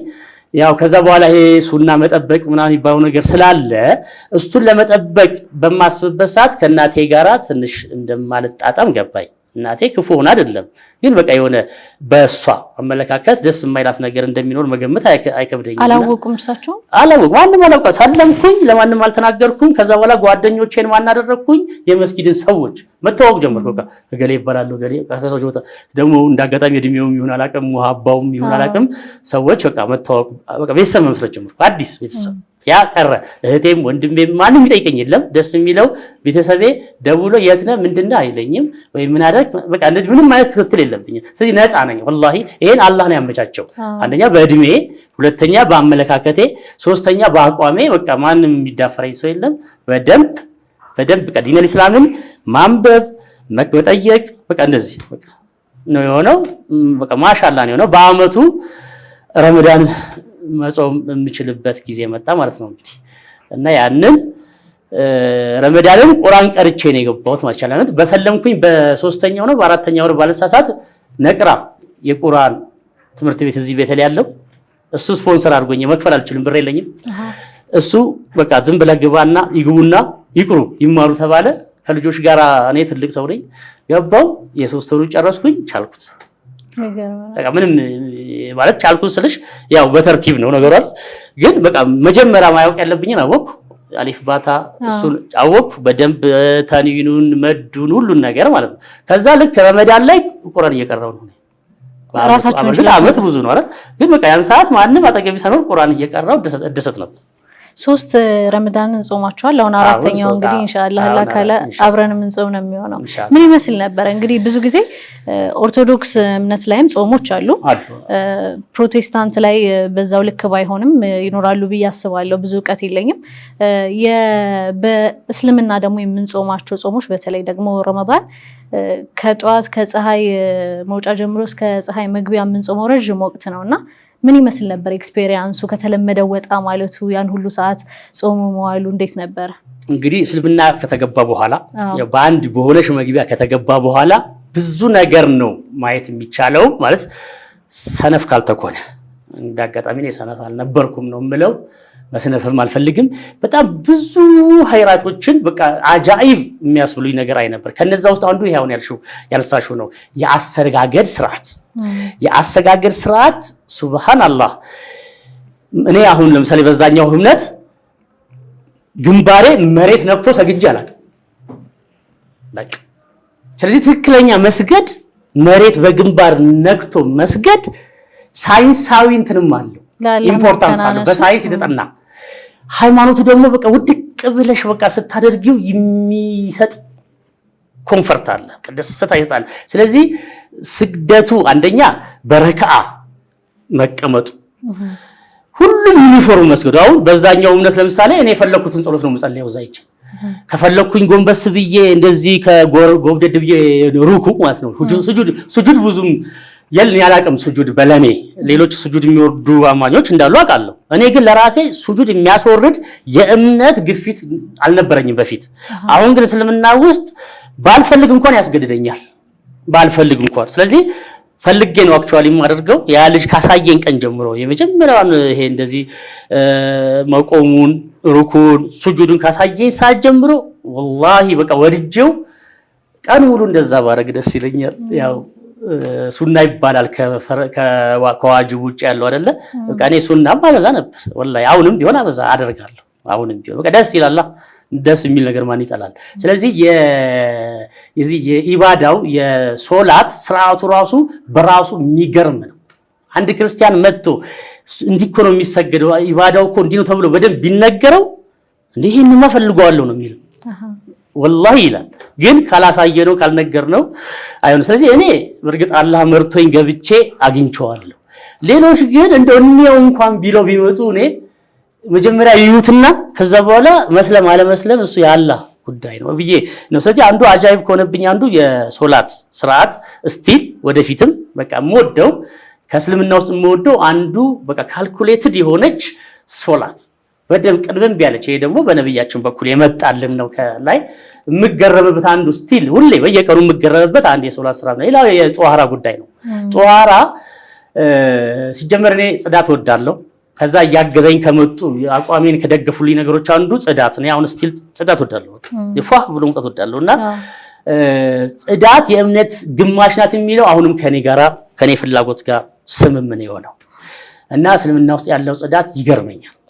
እኔው ሌላ አላስፈላጊ ንግግር አይሆንብኝና የጫማ ሽታ፣ የካልሲ ሽታ፣ የብብሽ ሽታ እስላም ጋር የለም። በቃ ወላሂ ሰው ስለሚታጠብ ስለሚጸዳ ሌላውን ብታዩ ፐርሰናል ሃይጂን ራሱ የተሟላ ይሆናል ማለት ነው። እስልምና ይሄን ይወፍቃል፣ ይረዳል፣ ይሰጣልና የፈለገ በእግሩ ሲጓዝ የከረመ አንድ ሙስሊም ለኢባዳው ሲል መጥቶ ሲታጠብ ጽዳቱ ይጠብቃል። ኑሩ ቱርኪ ይሄን ነገር አሳምሮ ይናገራልና እኔም ደግፈዋለሁ ኑሩ ቱርኪና ቢያንስ እኮ ሙስሊም ጽዱ ነው ይላልና ይሄ ሁለተኛው ጧሃራ ነው። ሶስተኛው ያው እንድንቀራ የሚደረገው ግፊት ነው። ያው ግዴታ የለም በእስልምና ሲጀምር ምን ማስገደድ የለም። ግን ሳያስገድዱሽ ደግሞ አንቺ ራስሽን አስገድደሽ የምታረጊው ነገር አለ። ቅራት ራስሽን አስገድደሽ መቅራት አለብሽ። ሰው ቀሪ እስኪልሽ መጠበቅ የለብሽምና ቅራት ለመቅራት የሚደረገው ለምሳሌ እኔ መጽሐፍ ይዛለሁ ብዙ ጊዜ በአማርኛ የተጻፉ መጽሐፎችን ብዙ ለማንበብ እነ ኡሉሙዲን ትልልቅ እነዚህ የሰሃባዎች ታሪክ ሁሉ ትልልቆቹን ይዤ ለማንበብ ስል ተወሱን መጀመሪያ ቁርአን ቅራ የሚለኝ ብዙ ሰው ነበረ። ቅር ይለኛል ግን ለምን ታው ይሉኛል እያሉ ግን ልክ ናቸው። ስለዚህ እኔ አሁን መቅራት ስለቻልኩኝ እነሱን መደገፌን በዚህ አጋጣሚ ማራገጥ ፈልጋለሁ። ግን ያም ደግሞ መነበብ አለበት። እኔ እጽፋለሁ። እኔ አሁን ከሰለምኩ በኋላ ራሱ አሁን 6 መጽሐፎች በተለያየ ርዕስ ጽፌ አገባድጃለሁ። አንዱ ቅድም የግጥም መጽሐፍ አለኝ ብዬ ያነሳሁት ሐሳብ ነው። በጣም ከመደሰት የተነሳ የመጀመሪያው መጽሐፍ ሰለምኩኝ ሲገባኝ ተደሰትኩ ሲያሳማኝ ነው። ማሳማቱ አይቀርም። ማሳማቱ አይቀርም። የመጽሐፉ ርዕስ ነው። ርዕሱ ነው። እሺ ሰለምኩኝ ሲገባኝ ተደሰትኩ ሲያሳማኝ ይላል መጽሐፉ። ሲያሳማኝ ያሙኛል፣ የቤተሰብ ያሙኛል ሰለመ እንደመባሉ አይቀርም አይደል? በቃ እኔ እንደው ይሙኝ ብዬ ማለት ነው። በቃ ሲያሙኝ ራሱ ደስታለሁ እንጂ አይቀር አይለኝም። ስለዚህ ሰለምኩኝ ሲገባኝ ሳይገባኝ አልሰለምኩም። እቺ ነሽ ጥዋ ዝም ብሎ አልሰለምኩም። የሆነ ነገር አይቻል ሰለምኩም። በቃ ያ ፊትናዋም ራሷ ገባችኝ ማለት ነው። የሆነ ነገር እንዲገባኝ ያገለጠችልኝ ማለት እንደውም ርዕሱን አሁን ልቀይረው ፈልጋለሁ ማለት አልታተመም፣ ግን አሁን እውነትን መግለጥ በሚል ርዕስ ልቀይረው አስቤያለሁ። እሱ ኢንሻአላህ አላህ ለትመስ ያበቃው ያኔ ምን ይሆናል። በተረፈ ግን ይሄ የስም ጉዳይ የአላህ ስሞች 99 ስሞች የሚባለው ነገር አጃይብ ይሆንብኝ ነበር። እንዴ 99 ስም ምን ያደርግለታል አላህ? ለምሳሌ በዛኛው እምነት በዛኛው ሃይማኖት በክርስትናዬ የአምላክ ስም እኔ የማውቀው ግፋ ቢል 7 ወይ 8 ቢሆን ነው። ስለዚህ ለነዚህ ለ99 ስሞች ያው ግጥም ጽፊ የተወሰነ ግጥም ነው ጽፊው አንድ መጽሐፍ ቀጣን ያልሽ መጽሐፍ ነው። ስለዚህ 99 ስም አይደለ ለ99 ስም 99 ግጥም ጽፌ አንድ መጽሐፍ አሳተማለሁ። ይሄ ነው አቋም። አሁን ፕሮሰስ ላይ ነው። ታገር አልቋል። ይሄኛው መጽሐፍ አልቋል። ያኛውም አልቋል። ሁለት ማለት ነው። አሁን የስሙ ሁኔታ ገርሞኝ እንግዲህ የባህሪውና የክብሩ መገለጫዎች ናቸው። አላህ እኔ የማመልከው አምላክ ይሄ ስም አለ፣ ይሄ ሁሉ ስም አለው። ደግሞ የስሞቹ ትርጉም አጃኢብ ነው። ሱብሃንአላህ። ከዛ እነዚህ 90 ደግሞ ማፈዝ ያስፈልጋል። እንደውም አፍዘሽ በእነሱ ዱዓ የምታደርጊ ከሆነ እኮ የሚገርም ምላሽ ነው የምታገኘው አይደለ? እኔ አሁን እሱን እያረኩኝ ነው። ምናልባትም ይሄ መድረክ የሱ ውጤት ነው ላለው በስሞቹ ጸልያለሁ፣ ዱዓ አረጋለሁ። ስለዚህ የሆነ የሚያመጣልሽ የሚያስገድ ትሩፋት አለው። ስለዚህ መጽሐፉን ጽፌው ጨርሼው የዚህ መጽሐፍ ትሩፋት እኔ ነገ ከነገ ወዲያ አበላዋለሁ ኢንሻአላህ። ለምን በቃ ፎከስ ያረኩበት ነገር ትክክለኛ ነገር ስለሆነ በቃ ፎከሴ ትክክል ነው። ለምንድነው ዓላማው መጽሐፉ? አንደኛ 99 ስም ማውሳት ነው። በስሙ ትርጉም ባይሆንም ይዘል የተጻፈው መልእክት የሆነ መልእክት ነው። ስለዚህ አንድ የግጥም መጽሐፉን የሚያነብሰው እያንዳንዷን ስም እግረ መንገድ እያስታወሰ ይሄዳል። ማስታወስ ነው እንጂ አያውቅም አይደለም አይደል? እያስታወሰ እንዴት ይረዳዋል? እያፈዘን በለው። ሁለተኛ ደግሞ እዛ ውስጥ ያለውን መልእክት ያገኘዋል። ሶስተኛ እስካሁን ያልተለመደ አይነት ፎርማት ነው ይሄ መጽሐፍ። በዚህ መልኩ መጽሐፍ የለም በዓለማዊው በዚህ። ስለዚህ ለአላህ ክብር ብዕር ለአላህ ክብር ነው። በቃ ብዕሬ ለሀገር መጽሐፏን አቁማለች። ብዕሬ ለወገኔ ለሰው መጽሐፍ አቁማለች። ብዕሬ ለኔ ክብር መጽሐፍ አቁማለች። ብዕሬ ለትርካ ምርኪ ለዝባዝንኪ መጽሐፍ አቁማለች። ብዕሬ ከእንግዲህ ወዲያ የምትጽፈው ለአላህ ክብር። ምን ያህል መጽሐፎች አሁን ይዘጋጃሉ? 6 መጽሐፍ ነው። ያው የመጽሐፍ ልምዱ ስላለ ነው። አሁን ቸኮልኩ ካልተባልኩኝ ዕውቀት ይቀረኛል። ብዙ ዕውቀት ገና የምፈልገው ዕውቀት አለ። ግን ባለኝ በተረዳሁት ግን አለመጻፍ አልችልም። በቃ እኔ መጻፍ አለብኝ። ስለዚህ አንደኛው ብዕር ለአላህ ክብር የሚል ነው። ሁለተኛ ሰለምኩኝ ሲገባኝ ተደሰትኩ ሲያሳማኝ የሚለው ነው። እንዲህ ያለ ሌሎችም አሉ። ዘ ግሎባል ሜሴጅ የሚል አለ። ከአንድ ኡስታዝ ጋር የጻፍ ነው። ኡስታዝ ማን ሮቤ ናቸው? ኡመር ሮቤ። ኡስታዝ ኡመር ሮቤ 22 ዓመታቸው ነው ከሰለሙ። እሳቸውን በሆነ መድረክ አጋጣሚ አግኝቼ የመጻፍ ፍላጎቴን አይተው አቅሜን አይተው ነገሮችን የማደራጀት ልምዴን አይተው እንጻፍ ተባባል። ዘ ግሎባል ሜሴጅ በእንግሊዝኛ ይላል። ያው ዓለም አቀፋዊ መልእክት ማለት ነው። ስለዚህ እሱን ጽፈን ኦልሞስት ጨርሰናል። የሚገርም ነው። አሁን የመጽሐፍ ክህሎቱ ለዚህ ይጠቅማል ማለት ነው። ለመመጻደቅ አይደለም። ስለራሴም ብዙ መናገር አልፈልግም። እኔ ስለ አላህ መናገር ደስ ይለኛል። እንግዲህ አቶ ሙባረክ አንተነህ በተለይ ከልጅነት ጀምሮ ያደገቦት የስነ ጽሁፍ እንዲሁም ደግሞ የስዕል ስራው አድጎ አሁን ላይ ደግሞ በተለይ በኪነ ጥበቡ ወደ እስልምናም ከመጣችሁ በኋላ የእስላማዊ ይዘት ያላቸውን ወደ 6 የሚደርሱ መጽሐፎች ተዘጋጅተው ተቀምጠዋል። እነዚህ መጽሐፎች እንግዲህ ለህትመት ዝግጁ ናቸው አይደለ?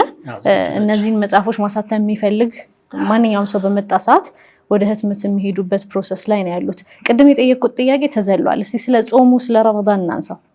ረመዳን በጣም ደስ የሚል ነገር ነው። ሱብሃንአላህ። ያው ሙሉ ፎከስ ያው ወደ አምላካችንና ወደ መልእክተኛው የምናደርግበት ሰዓት ነው። የቁርአን አቅም የሚጨምርበት ሰዓት ነው። ሌላ የዓለማዊ ፍላጎቶች ዲሚኒሽ የሚያደርጉበት የሚወርዱበት ሰዓት ነው። ይሄ ደግሞ በጣም አስፈላጊ ነው ለስብዕና።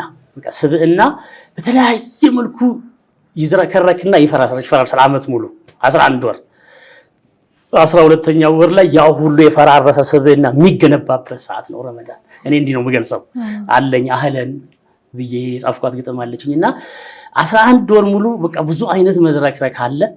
12ኛው ላይ ግን ሪስቶር የምታረጊበት ነው ራስሽን የምትፈትሽበትና በቴክኒክ ቋንቋ ይሄ ሪሴት የሚባል ነገር አለ። ልክ ሲስተሙ የቴሌኮሙኒኬሽን ሲስተም ላይ ሰራው ሰው ስለሆንኩኝ ሲስተሙ አንዴ ብሎ ይዘባርቃል። ሲዘባ ሂድና ሪሴት አድርጎ ይባላል። ልክ እንደዛ አሁን ደግሞ እስልምና ላይ ረመዳን ራስን ሪሴት ማድረጊያ ሰዓት ነው። ራስን ማስተካከያ፣ ራስን መፈተሻ፣ ንስሐ መግቢያ ከእንደገና ተጠናክሮ ሌላ አቅም ይዞ ለሚቀጥለው 11 ወር የሚወጣበት ነው። አላህ የረዳውና ያዘነለት የወፈቀው 11ን ወርም በጥሩ የተማሰልፍ አለበት ይችላል።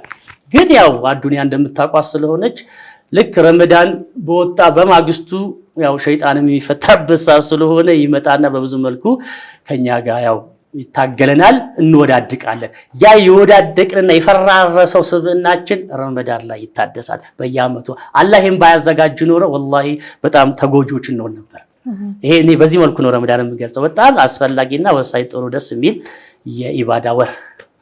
መልካም እንግዲህ በዘረኝነት ምክንያት ኢትዮ ቴሌኮም ከፍተኛ ኃላፊነት ኖራችሁ ስትሰሩት የነበረውን ስራ ትታችሁ ከዛ ወደ እስልምና ከተቀላቀላችሁ በኋላ 1 አመት ከቤተሰብም ራቅ በማድረግ በዚህ ኢባዳ ውስጥ ቆይታችኋል። ከዛ በኋላ ወደ ምን ስራ ገባችሁ? እዛ ጅማ ትተውት የመጡት ፋሚሊስ እንዴት ሆነ? ጥሩ ያው ጅማ የቀረበ ቤተሰብ ምንም ማውራትም መነጋገርም የለም፣ ጸጥ ነው ያለው። ይሄ እኔም ያረኩት አይመስለኝም፣ አላህ ራሱ ያረገው ይመስለኛል። አይደወልልኝም፣ ምንም ነገር አልጠየቅም፣ ይሄ አሟላ አልባልም። በቃ ትውት የማድረግ ያው ቤተሰቡ ጋር እናቱ ጋር ሄዷል። ስለዚህ ለሱ ይሳካለት። ለምን ባለቤቴ ስራ አላት፣ እዛ ንብረት አለኝ፣ ቤት አለ፣ ምንም የሚያስጨንቃቸው ነገር ልጅ አለ። በቃ ለሱ ይመቸው። ተጎርቷል፣ ያው አዝናልኝም፣ ተጎርቶ አልረብሸው። በቃ ምንም ነገር ይሄን አድርግልኝ ወይም ይሄን አምጣልልኝ።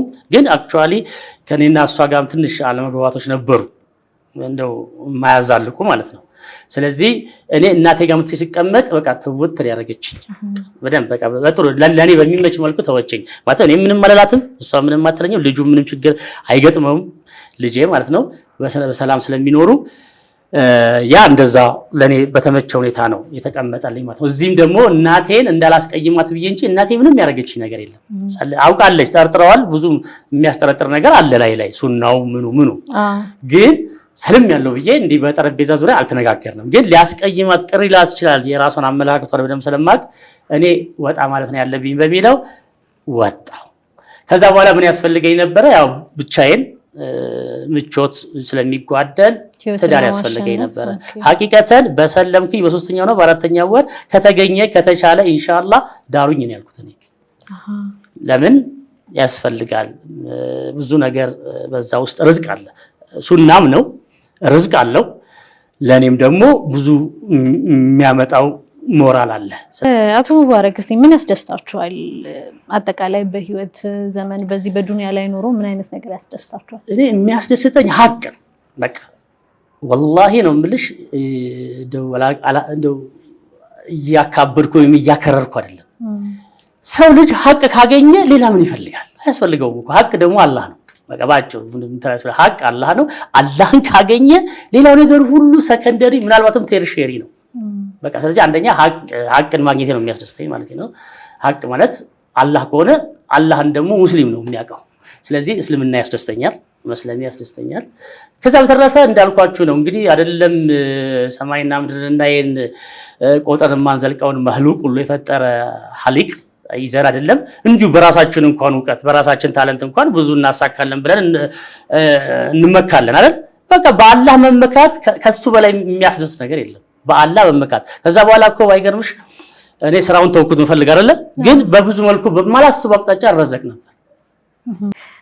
በጣም ደስ የሚል ቆይታ እያደረግን ነው። እንግዲህ እኛ በዱንያ ላይ ስንኖር ብዙ ቦታዎች ላይ መሄድ የሆኑ ምን አለ ይሄን ቦታ በህይወት እያለው በሄድኩ የምንልባቸው የተለያዩ ቦታዎች አሉ። ዓለማዊም ሊሆኑ ይችላሉ ወይም ደግሞ ከመንፈሳዊ ጋር የተያዙ አካባቢዎች ሊሆኑ ይችላሉ። እርሱ እንግዲህ ወዴት አካባቢ ወይም ደግሞ ምንን ማየት ይፈልጋሉ እዚህ በዱንያ ላይ ያሉ?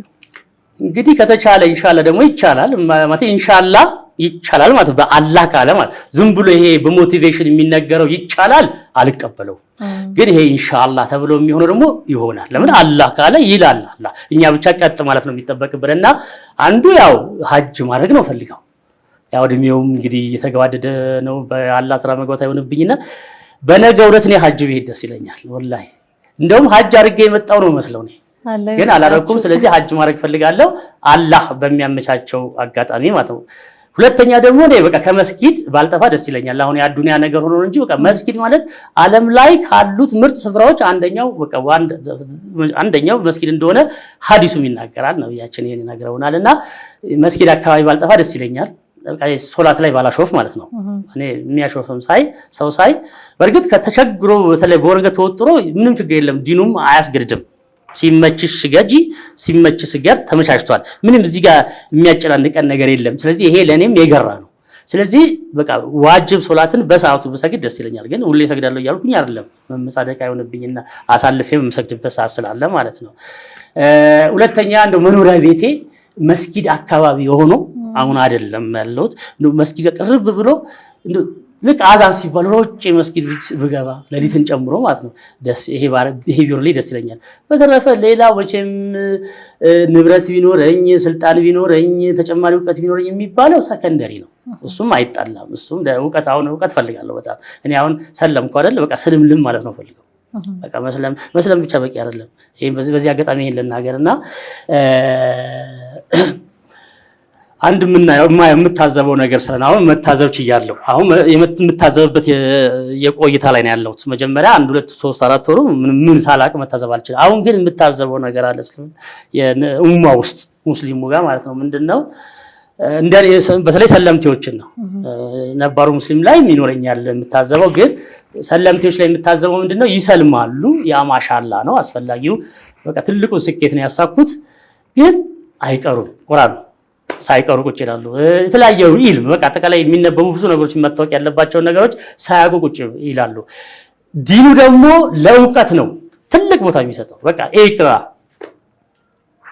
አንብብ ነው የተባለውና ይሄ ደግሞ የድሮም ልምዴ ነው ያጠቅሞኛል የድሮ ልምዴ ማንበብ ልምዴ ጠቅሞኛል ለምሳሌ ድሮ አሁን ለይል ሶላት የምሰግድበት ሰዓት ድሮ ምጽፍበት ያ ልምድ አለ እንቅልፍ ብዙ አያሸንፈኝምና ጠቅሞኛል አሁን ለለይል አልቸገርም ለይል በጣም ካልደከመኝ መሰከር ለይልም እጠቀማለሁ ኢቭን መጻፍ በፈልግ መጀመሪያ ለይልን ጨርሼ ነው ወደ መጻፍ የምገባው ያ በጣም ደስ የምወደው ነገር ያ ነው ስለዚህ ሐጅ ማረግበትን እድል ያው በራሴ ወጪውን ሸፍኜ ለማድረግ ጥረት እያረኩ ነው ካልሆነም በሆነ በተገኘ አጋጣሚ አላህ በወደደው መንገድ ሐጁን ነው ጅምራም ፈልገው ለምን ምን ስለምፈራ ነው ወናተ ድሜ በቃ መባልበት ሰዓት አጭር ነው ከሚል ፍራቻ ነው ግን 100 አመት ሊሆን ይችላል ድሜ አላቀም እሱ በአላህ ስራ አልገባ አንዱ ሐጅ ማድረግ ነው ፈልገው ሁለተኛ ለዲን ኢስላም ለውቀቱ የቀረበ ሰው ነው ፈልገው አሁን ያው ስራ በቅርቡ ስራ ውስጥ ነው ያለሁት በሐላል መንገድ አንድ የነብያችን አንድ ደስ የሚለኝ አዲስ አለ አንድ ሰው ሲሳዩን ሳይበላ አይሞትም ነው የሚለው እንትን በማፈዝ ደረጃ ላይ ያስኩትም አንድ ሰው ሲሳይ ያለው ከእናቱ ማህፀን እያለ ያንን ሲሳይ ሳይበላ አይሞትም ግን ያንን ሲሳይ መፈለግ ያለበት በሐራም መንገድ ሳይሆን በሐላል መንገድ እኔ ይሄንን እያረኩ ነው አሁን በሐላል መንገድ ስራ አግኝቻለሁ አሁን በቅርቡ የምፈልገው ስራ ደስ የሚለኝ ስራ አግኝቻለሁ ይሄም አላህ በደንብ በፕሮግራም ለኔ ያስቀመጠው ነገር ነው አግኝቻለሁ ለማለት ፈልጌ ነው ስለዚህ ምን ያስደስታል ያልሽው ነገር ያው ለዲኑ በጣም መቅረብ ምናልባትም በቃ የአዱንያ ነገር አይቻታለሁ በተወሰነ ደረጃ አሁን ብዙም አታጓጓኝም ያው ለመኖር በሚያስፈልገው ቤተሰብ ለመሰረት በሚያስፈልገው ሰው ለመርዳት በሚያስፈልገው ከሰው ለመጠየቅ በሚያስፈልገው ደረጃ የሆነ እንትን ያስፈልጋል ደግሞ ዱዓ አድርገውልናል ነብያችን በአኺራም በአዱንያም መልካም ነገር ወፍቃቸው ብለው ለአላህ ጸልየውናል የዛ ተጠቃሚ እንደሆነ ተስፋ አደርጋለሁ ኢንሻአላህ እንግዲህ ነብዩ ሰለላሁ ዐለይሂ ወሰለም በተለይ ወደ እስልምና እንድትገቡ ከፍተኛ አስተዋጽኦ የሳቸው ንግግር መርሁ ከፍተኛ አስተዋጽኦ አድርጓልና እንደው አላህ ወፍቆን ረሱልን በሐያት የማግኘት አጋጣሚ ቢፈጠር እንደው ምን አይነት ጥያቄዎችን ምን አይነት ንግግሮችን ከሳቸው ጋር የሚያደርጉ ይመስሉታል እንግዲህ ነብዩላህ ኢሳ በእስላም የራሱ ደስ የሚል የክብር ቦታ አለው። ነብዩላህ ኢሳን ነበር እኔ ፍቅር ኢየሱስ ነው እያልኩ ዘምር ነበር። በነገራችን ላይ ፕሮቴስታንቱ ዘማሪም ነበር። የፕሮቴስታንት ዘማሪ ነበር። እዚህ ሙሉ ወንጌል ጦር ኃይሎች ያለው ሙሉ ወንጌል የዛ ዘማሪ ነበርኩና ፍቅር ኢየሱስ ነው ብለን የምንዘምረው የሚገርም መዝሙር ነበር። ያው እኔ ግጥምም ስለምጽፍ ለመዝሙር የሚሆን ዜማዎችንም ስለመሞካከር ለዚህ ለሚዘምሩ ነገሮች ትልቅ እንትን አለኝ እሳባለሁና ፍቅር ኢየሱስ ነው እውነት ነው። አሁንም ነብዩላህ ኢሳ የፍቅር ቦታ ነው ያላቸው። ሙስሊም ይሄንን ያቃል። ምናልባት ክርስቲያን ያለውኝ ሙስሊም ይሄን የሚያውቅ አይመስለኝም ነበር። አሁን ግን ስለሚያውቅ ደስ አለኝ። የእናቱን የቅድስት ድንግል ማርያምም ክብር በሚገርም ሁኔታ ነው ያለው። ይሄ እነዚህ ቦታ ላይ የማሳነስና የማጥላት ነገር ቢኖር ላልሰልም ይችላል። ግን የነሱን ክብር በሚገባው ደረጃ ስላለ የበለጠ ደስታ ጨምሮልኛል ለማለት ፈልጌ ነው። እና ግን ፍቅር ነብዩ መሆናቸውን ብነግራቸው ፍቅር እኮ እርሶ ኖት። እኔ ትላንት ፍቅር ሌላ ነው ስል ነበር። አሁን ግን ፍቅር እርሶ ኖት። ለእርሶ ፍቅር ተረትቻለሁ። በቃ በእርሶ ፍቅር ወድቄያለሁ ብል ደስ ይለኛል ባገኛቸው ማለት ነው። እና ያው አንደውም አንድ ነገር እቀናለሁ። እንዲህ ብዙ እያነበብኩ ስመጣ ዲነል ኢስላምን በህልም ይታያሉ ይባላል። እኔ እንግዲህ መቼ እንደማያቸው አላቅም። ባያቸው ደስ ይለኛል። አላህ ለወደደው እንግዲህ ኢንሻአላህ ይሄ ነው ከሳቸው ጋር ያለኝና ግጥምም አለኝ በሳቸው ጉዳይ ማለት በቃ እሳቸውን የገለጽኩበት የስነ ጽሁፍ ስራ አለኝ። ምናልባት እሷን መስማት እንችላለን? አንብባት። እሺ። ፍቅሩ ነብይ ሰብአዊ ንጹህ ስሜት ተፈቃሪን የሚያስነባ ውብ አፍቃሪ ስብዕና በልባችን እስካልገባ ግብዝነት ውስጣችንን ዕለት በዕለት እያሰባ መለኮትን በሰው አምሳል መገንዘብ ነው ሐቅ ያዛባ። እጅግ ሙሴን የመሰለ አስጠንቃቂ ዘራ አዳም ዓለማችን ያፈራችው ችግር ፈቺ አስፋኝ ሰላም የነቢያት መደምደሚያው ታላቁ ሰው አልአሚኑ ፍቅሩ ነብይ ሙሐመድ ነው ተፈቃሪው ፍጹም ቅኑ። አመስጋኙ ተመስጋኙ እውነተኛው የአላህ ባሪያ ለዓለም እዝነት የተላከ የቅዱስ ቁርአን ማብሰሪያ በአንድ አምላክ የተገባን የማይታበል ቃል ኪዳን በአብርሃም የበኩር ልጅ በእስማኤል መባረክ ውስጥ እያየን ነው ሲችል ማዳን። ሙሐመዱ የጦር ግንባር ደፋር ወንዱ እጅግ ለጋስ ቸር አመራር ነፃ አውጪው ነው በፍርዱ።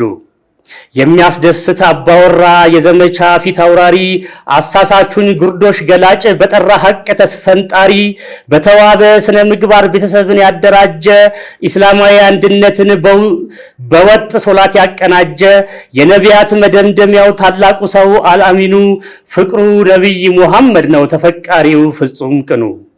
ሰብአዊ ንጹህ ስሜት ተፈቃሪን የሚያስነባ ውብ አፍቃሪ ስብዕና በልባችን እስካልገባ ግብዝነት ውስጣችንን ዕለት በዕለት እያሰባ መለኮትን በሰው አምሳል መገንዘብ ነው ሐቅ ያዛባ።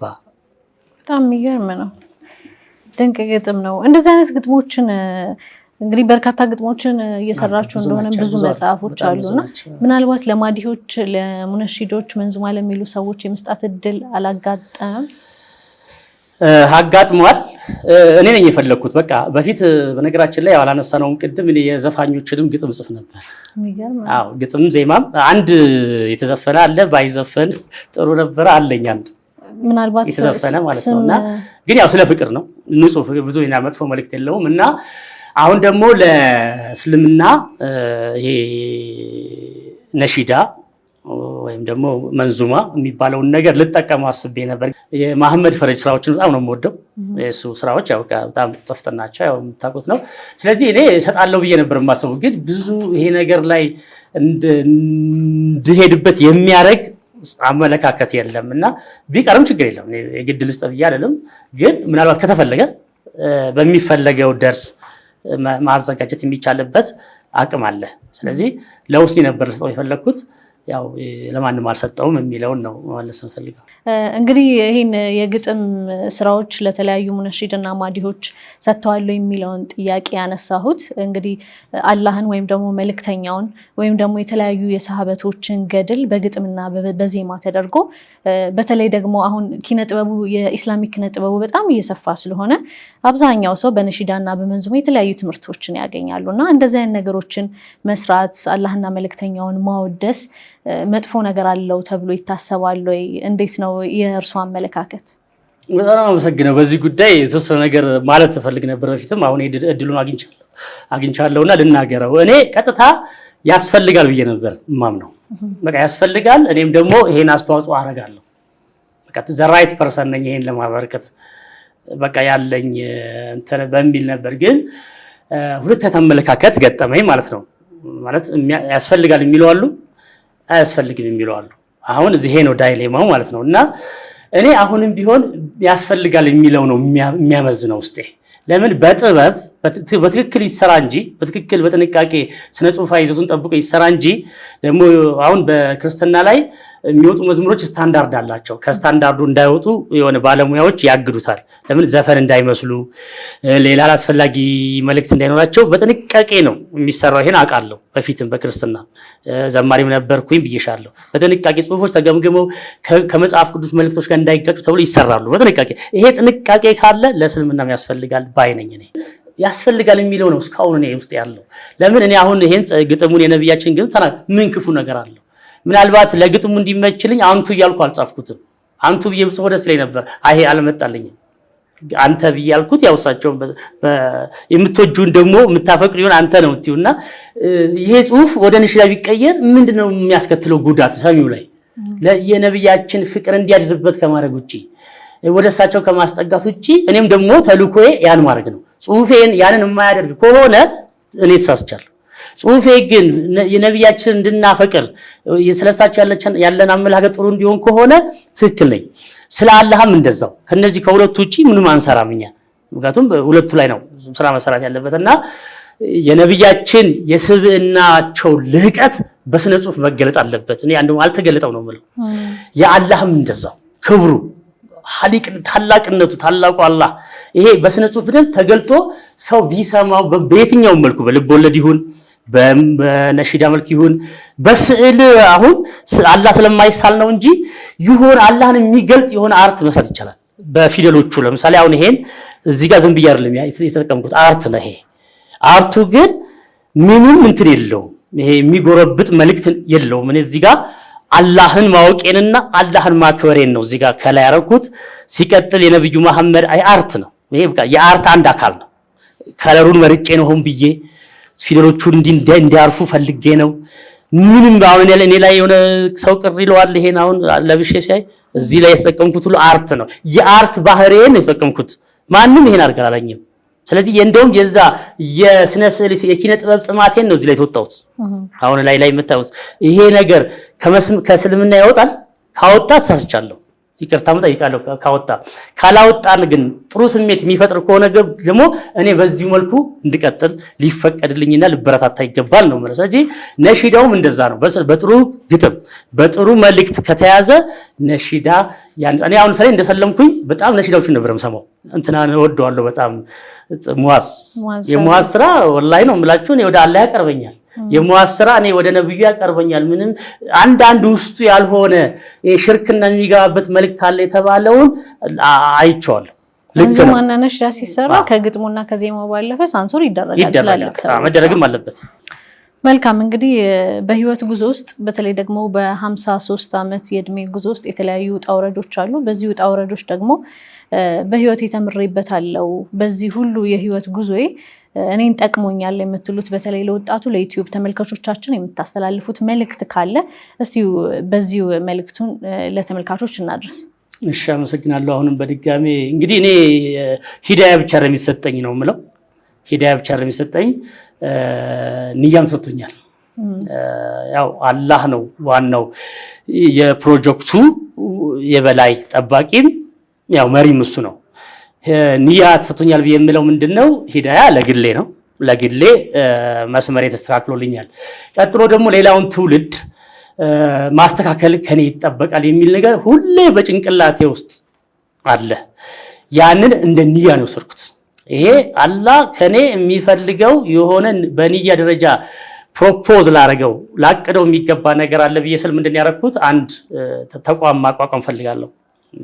ብዙ ሂደቶች እየርኩበት ነው። ምን አይነት ተቋሙ ምናልባት ስሙን አሁን መናገር ያስፈልጋል በዚህ ሚዲያ ላይ ምናልባት እንትን እንዳይፈጠር ሐሳቡ ግን ምንድነው በስብዕና መልሶ ግንባታ የትውልድ ባላደራ መሆን ብችል መሆን ባልችል ደግሞ የሆነ ነገር የሚያግደኝ ነገር ቢኖር እንደዚህ መሆን የሚችል ትውልድን አፍርቶ ማለፍ የሚል ነው። ከባድ ንያ ነው ግን ይቻላል። እና ያለኝን ዕውቀት ልምድ እድሜ ብስለት ተጠቅሜ ይሄ ቢሮ ተቋቁሞ በስብዕና መልሶ ግንባታ ላይ በስልጠና መልክ እንደ መጽሐፎችን በመጽሐፍ መልክ አስተማሪ መድረኮችን በማመቻቸት ኢቭን የንጽጽር መድረኮችን ይሄ የሃይማኖት ንጽጽር ማለት ነው የዳዋ መድረኮችን የሚያመቻች ነው ይሄ ተቋም ቢሮ የሚሆነው። ይሄንን ቢሮ ከፍቼ አይቼ ሰርቼ ማለፍ ነው ፈልገውና ትውልድ ላይ በጣም መስራት እንደሚያስፈልግ ስለማምን እኔ ላይም እንዲሰራብኝ ስለምፈልግ እኔ ላይም እየተሰራ እኔም ደግሞ በሌሎቹ ላይ እየሰራው መጓዝ ብችል ደስ ይለኛል። ስለዚህ የትውልድ ስብዕና በተለያየ መልኩ በሃይማኖት በዩ በኢኮኖሚ በዩ በእውቀት ደረጃም በዩ ስብዕና ተጎድቷል። በኔ የምጠቀመው ቃሉ ጥሩ ካልሆነ አላቅም እንጂ ፈርሷል ስብዕና። ስለዚህ ይሄንን ስብዕና መልሶ መገንባት ያስፈልጋል። ስብዕናን ለመጀመሪያ ጊዜ የገነባው አላህ Subhanahu Wa Ta'ala ነው። ይሄንን የገነባውን ስብዕና ደግሞ ያፈረሰው ደግሞ ሸይጣን ነው፣ ኢብሊስ ነው፣ ጂን ነው። ስለዚህ ይሄ የፈረሰ ስብዕና ሁሌ መገንባት አለበት። ዴይ ቱ ዴይ አንዱ የእስልምና ደስ የሚለው ነገር ምንድነው? ለስብዕና መልሶ ገንባታ አስፈላጊ የሆኑ ግብአቶች ልክ ህንጻ ሲገነባ ሲሚንቶ፣ ብረት ምን እንደሚያስፈልግ ማለት ነው አስፈላጊ የሆኑ ግብአቶች እስልምና ውስጥ ዲን እስላም ውስጥ አሉ። አልተጠቀምንባቸውም። እኔ እነዚህ ጥቅም ላይ ከሆኑ ትውልድን እንዋጃለን፣ ዘመንን እንዋጃለን፣ ራሳችንም ለአኺራችን የሚሆን ነገር እናተርፋለን ብያምናለሁ። ስለዚህ ቢሮ የሚከፈተው የፈረሰን የትውልድ ስብዕና መልሶ ለመገንባት ነው። እንግዲህ ስራው ከባድ ነው። ብዙ የእውቀት ሰዎች አብረው ኮርኔት ማድረግ አለባቸው። እኔ ውስጥ ያለ ነገር አለ፣ በልዩነት እኔ ውስጥ ያለ ነገር አለ። ለሚከፈተው ቢሮ የግድ ፊታውራሪ መሆን አለብኝ። የሚያግደኝ በጀት ብቻ ነው። የሚያግደኝ ቢሮ የሚከፈትበትና የተለያዩ ወጪዎች በጀት ነው። ያንን በጀት አላህ በሆነ መልኩ ካመጣልኝ ይሄን ቢሮ ከፍቼ ስራዬን ሰርቼ ማለፍ ነው የምፈልገው።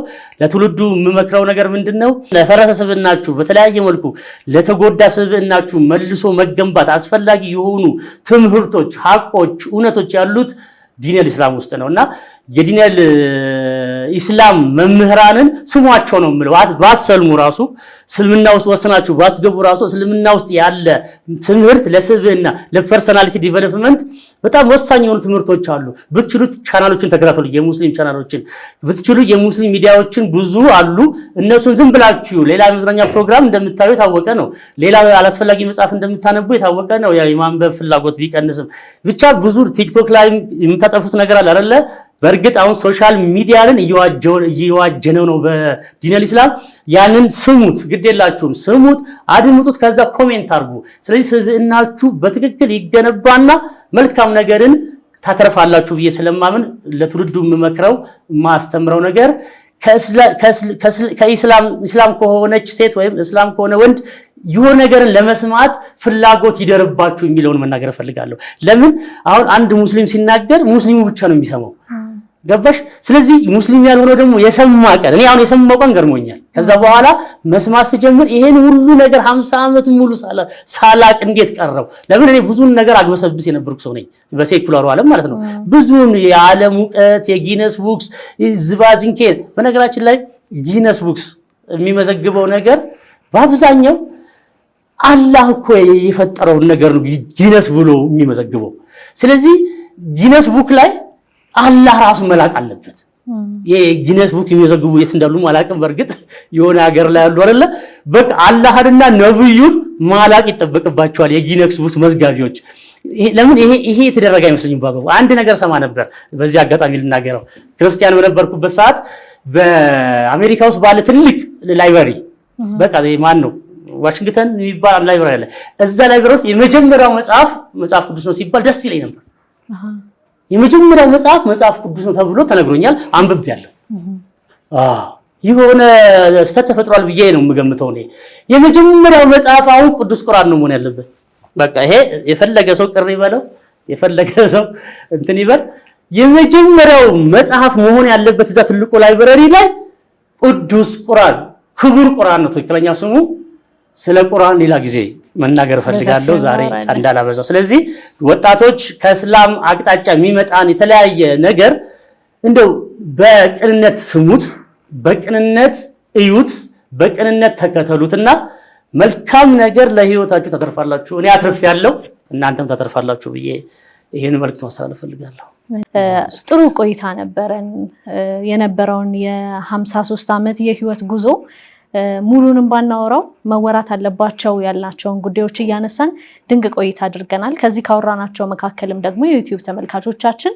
ብዙ ቁም ነገሮችን እንደጨበጡ ብዙ ነገር እንደያዙ ተስፋ እናደርጋለንና በመጨረሻ ቀረ የሚሉት ሐሳብ ካለ ብናገር ይሄ ፕሮግራም ላይ ይሄን መልእክት ባስተላልፍ የምትሉት ሐሳብ ካለ እንግዲህ የመጨረሻ እድል ልስጥ እንግዲህ እስካሁን ስንጫወት እንደነበረው ይሄ የኪነ ጥበብ የህይወት ልምዱ ገና ብዙ ይወራበታል ብዬ አምናለሁ ለጊዜው ግን ያው ማገር ስላለብን ይሄንን ቀረጻ በዚህ መልኩ መቆጨታችን ግድ ነው የሚሆነው የመጨረሻ መልእክት ይኖረኛል ግን ምናልባት አልፋሩቅ ሚዲያ ሌሎች ብዙ እኔ ላስተላልፍ የምፈልጋቸውን መልእክቶች እየጋበዘ በተመሳሳይ የሚፈቅድልኝ ከሆነ ብዙ ነገር እንዳለ በዚህ አጋጣሚ መናገር ፈልጋለሁ ለዛሬ ግን የእስልምናን ሃይማኖት ሰዎች ባልሆነ መልኩ እንደሚረዱ አውቃለሁ ውስጡ ገብተው ጠለቅ ብለው ሳይገቡበት ከውጭ በሚዲያ ላይም በሶሻል ሚዲያ ላይም እንደዚሁ በየመንደሩም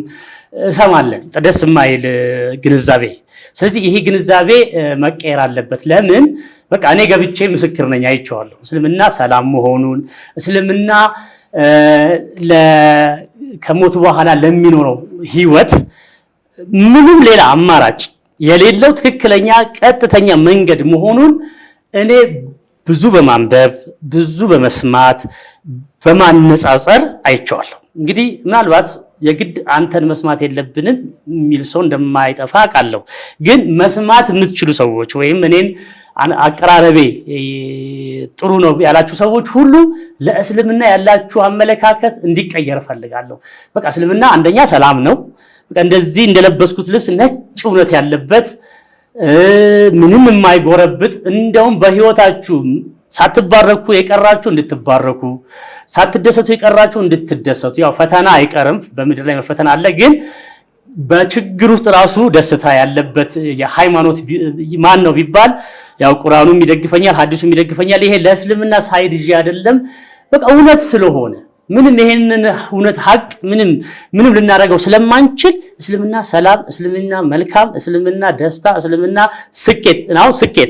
ስኬት በአዱንያ መማር 3 ዲግሪ 4 ዲግሪ የሚያዝ ሊሆን ይችላል ወይ ሀብት ፎቅ መስራትም ሊሆን ይችላል በሀብት ስልጣን የሚያዝ ሙስሊም ግን ስኬቱ እስከ ጀነት ነው እኔ አሁን ስኬቴ እስከ ጀነት ብቻ ከሆነ ነው እዚህ ምድር ላይ የፈለገ ፎቅ ብሰራ የፈለገ ስልጣን ቢሰጠኝ የፈለገ ታዋቂ ብሆን የስኬት ጥጉ እሱ አይደለም የስኬት ጥጉ ጀነት መግባት ነው ጀነት መግባት የሚቻለው ደግሞ አላህንና መልእክተኛውን ነብዩ መሐመድን ሰለላሁ ዐለይሂ ወሰለም በመታዘዝ ነው ይሄንን ብዙ የዓለም ምሁራን አረጋግጠውታል እኔም እስከሚገርመኝ ድረስ አግኝቻለሁ መረጃው ለምን ማናቸው ለሚለው የሚያጥላሉ የመኖራቸውን ያህል በአለም በጣም ታዋቂ የሆኑ ሰዎች ስለ ነብዩ መሐመድ የተናገሩትን አንድ ሰው አንብቦ ውሸት ነው ካለ ደጋግሞ ያንብብ እውነትነቱን ይደርስበታል ስለዚህ ፍቅር ያስፈልገው ሰው ነብዩን ያፍቅር የነብዩን መርህ ይከተል አላህን ይፍራ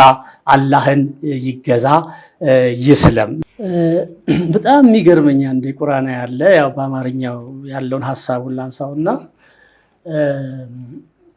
እኔ ክርስቲያን እያለው ለነብዩ አብርሃም የሚሰጥን ክብር አውቀዋለሁ ለነብዩ ዩሱፍ አባቴ ሲጸልይ አስተዋውሰዋለሁ የአብርሃም የይስሐቅ ያዕቆብ አምላክ ብሎ ይጸልያል እኔም እጸልይ ነበር እናቴ ቤተክርስቲያን ሲሄድ የተለመደ ጸሎት ነው የአብርሃም የይስሐቅ ያዕቆብ አምላክ ማን ነው የሚለውን ጥያቄ ሰው ማንሳት አለበት። ድሮ አላነሳው። አሁን ግን ይሄን ጥያቄ አንስቼ ተመልሶልኛል።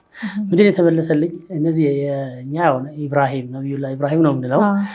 ያው ዞሮ አብርሃም ነው፣ ሌላ ሰው የለም፣ ራሱ ነው። ያዕቆብ ክርስቲያን የሚያውቀው ያዕቆብ ነው። ይስሐቅ ክርስቲያኖችም ሙስሊሞችም የምናውቃቸው እነዛው ሰዎች ናቸው። ዩሱፍ ሌላም አጠቃላይ ነቢያት የነዚህ አምላክ አላህ ነው። ሌላ አምላክ የላቸውም። ምናልባት ሌላ ስም ተሰጥቶት የሚጠቀስ አምላክ የለም። በቃ ይሄ የነዚህ አንጋፋዎች የጥንት ሰዎች እንግዲህ እኛ ቅድማያትም ከምንለው የዘር ሐረግ ጥንት ያው ዞሮ የዘር ግንድ አላቸው ከኛ ጋርና የነሱ አምላክ አላህ ነው። ይሄ በጣም ይገርመኛል። ክርስትና ውስጥ ለአብርሃም የነበረኝ ክብር አውቀዋለሁ።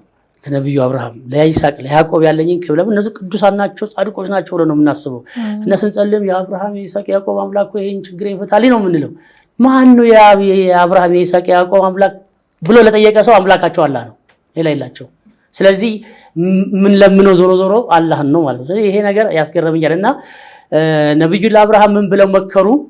በቀራ ላይ ነው ያለው ባልሳሳት 200 ያው በቀራ 2 ነው 102 ላይ እንደዚህ 132 ላይ ነው ያለውና ምን ብለው መከራሉ?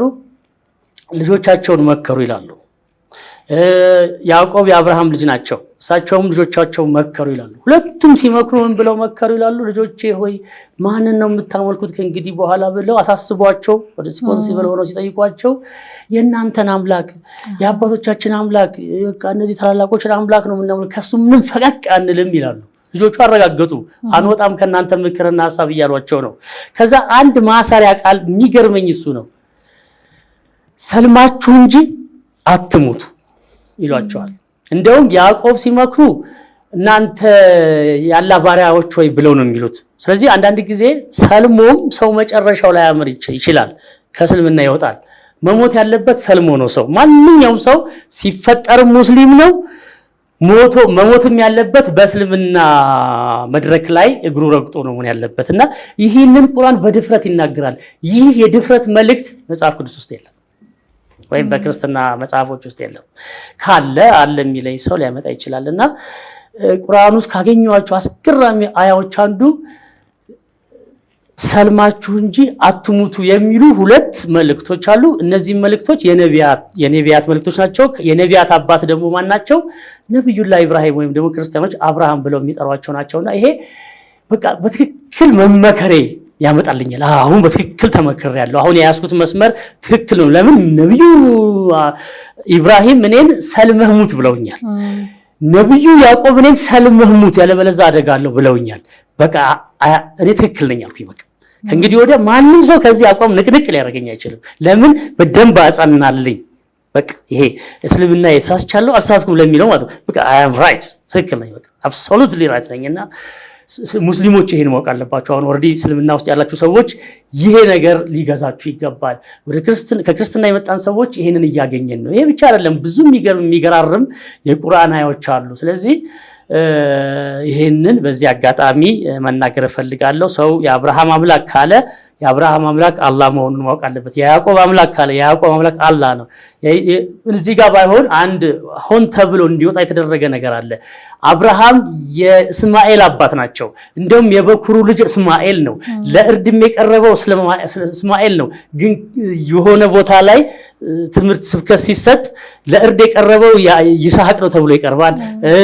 የበኩር ልጅ እስማኤል መሆኑ የታወቀ እሱን ኔግሌክት የማድረግ ስለዚህ የእስማኤልን የዘር ሐረግ ወይ መስመሩ ነብዩ መሐመድ የተገኙበትን የሚፈለገውን ቀጥተኛው መንገድ የመተውና የይስሐቅን መንገድ ይፈልጋል፣ የእስማኤልን መንገድ ይፈልጋል። ልዩነቱ ምንድነው? የይስሐቅ መንገድ ነብዩላህ ኢሳን አስገኝቷል።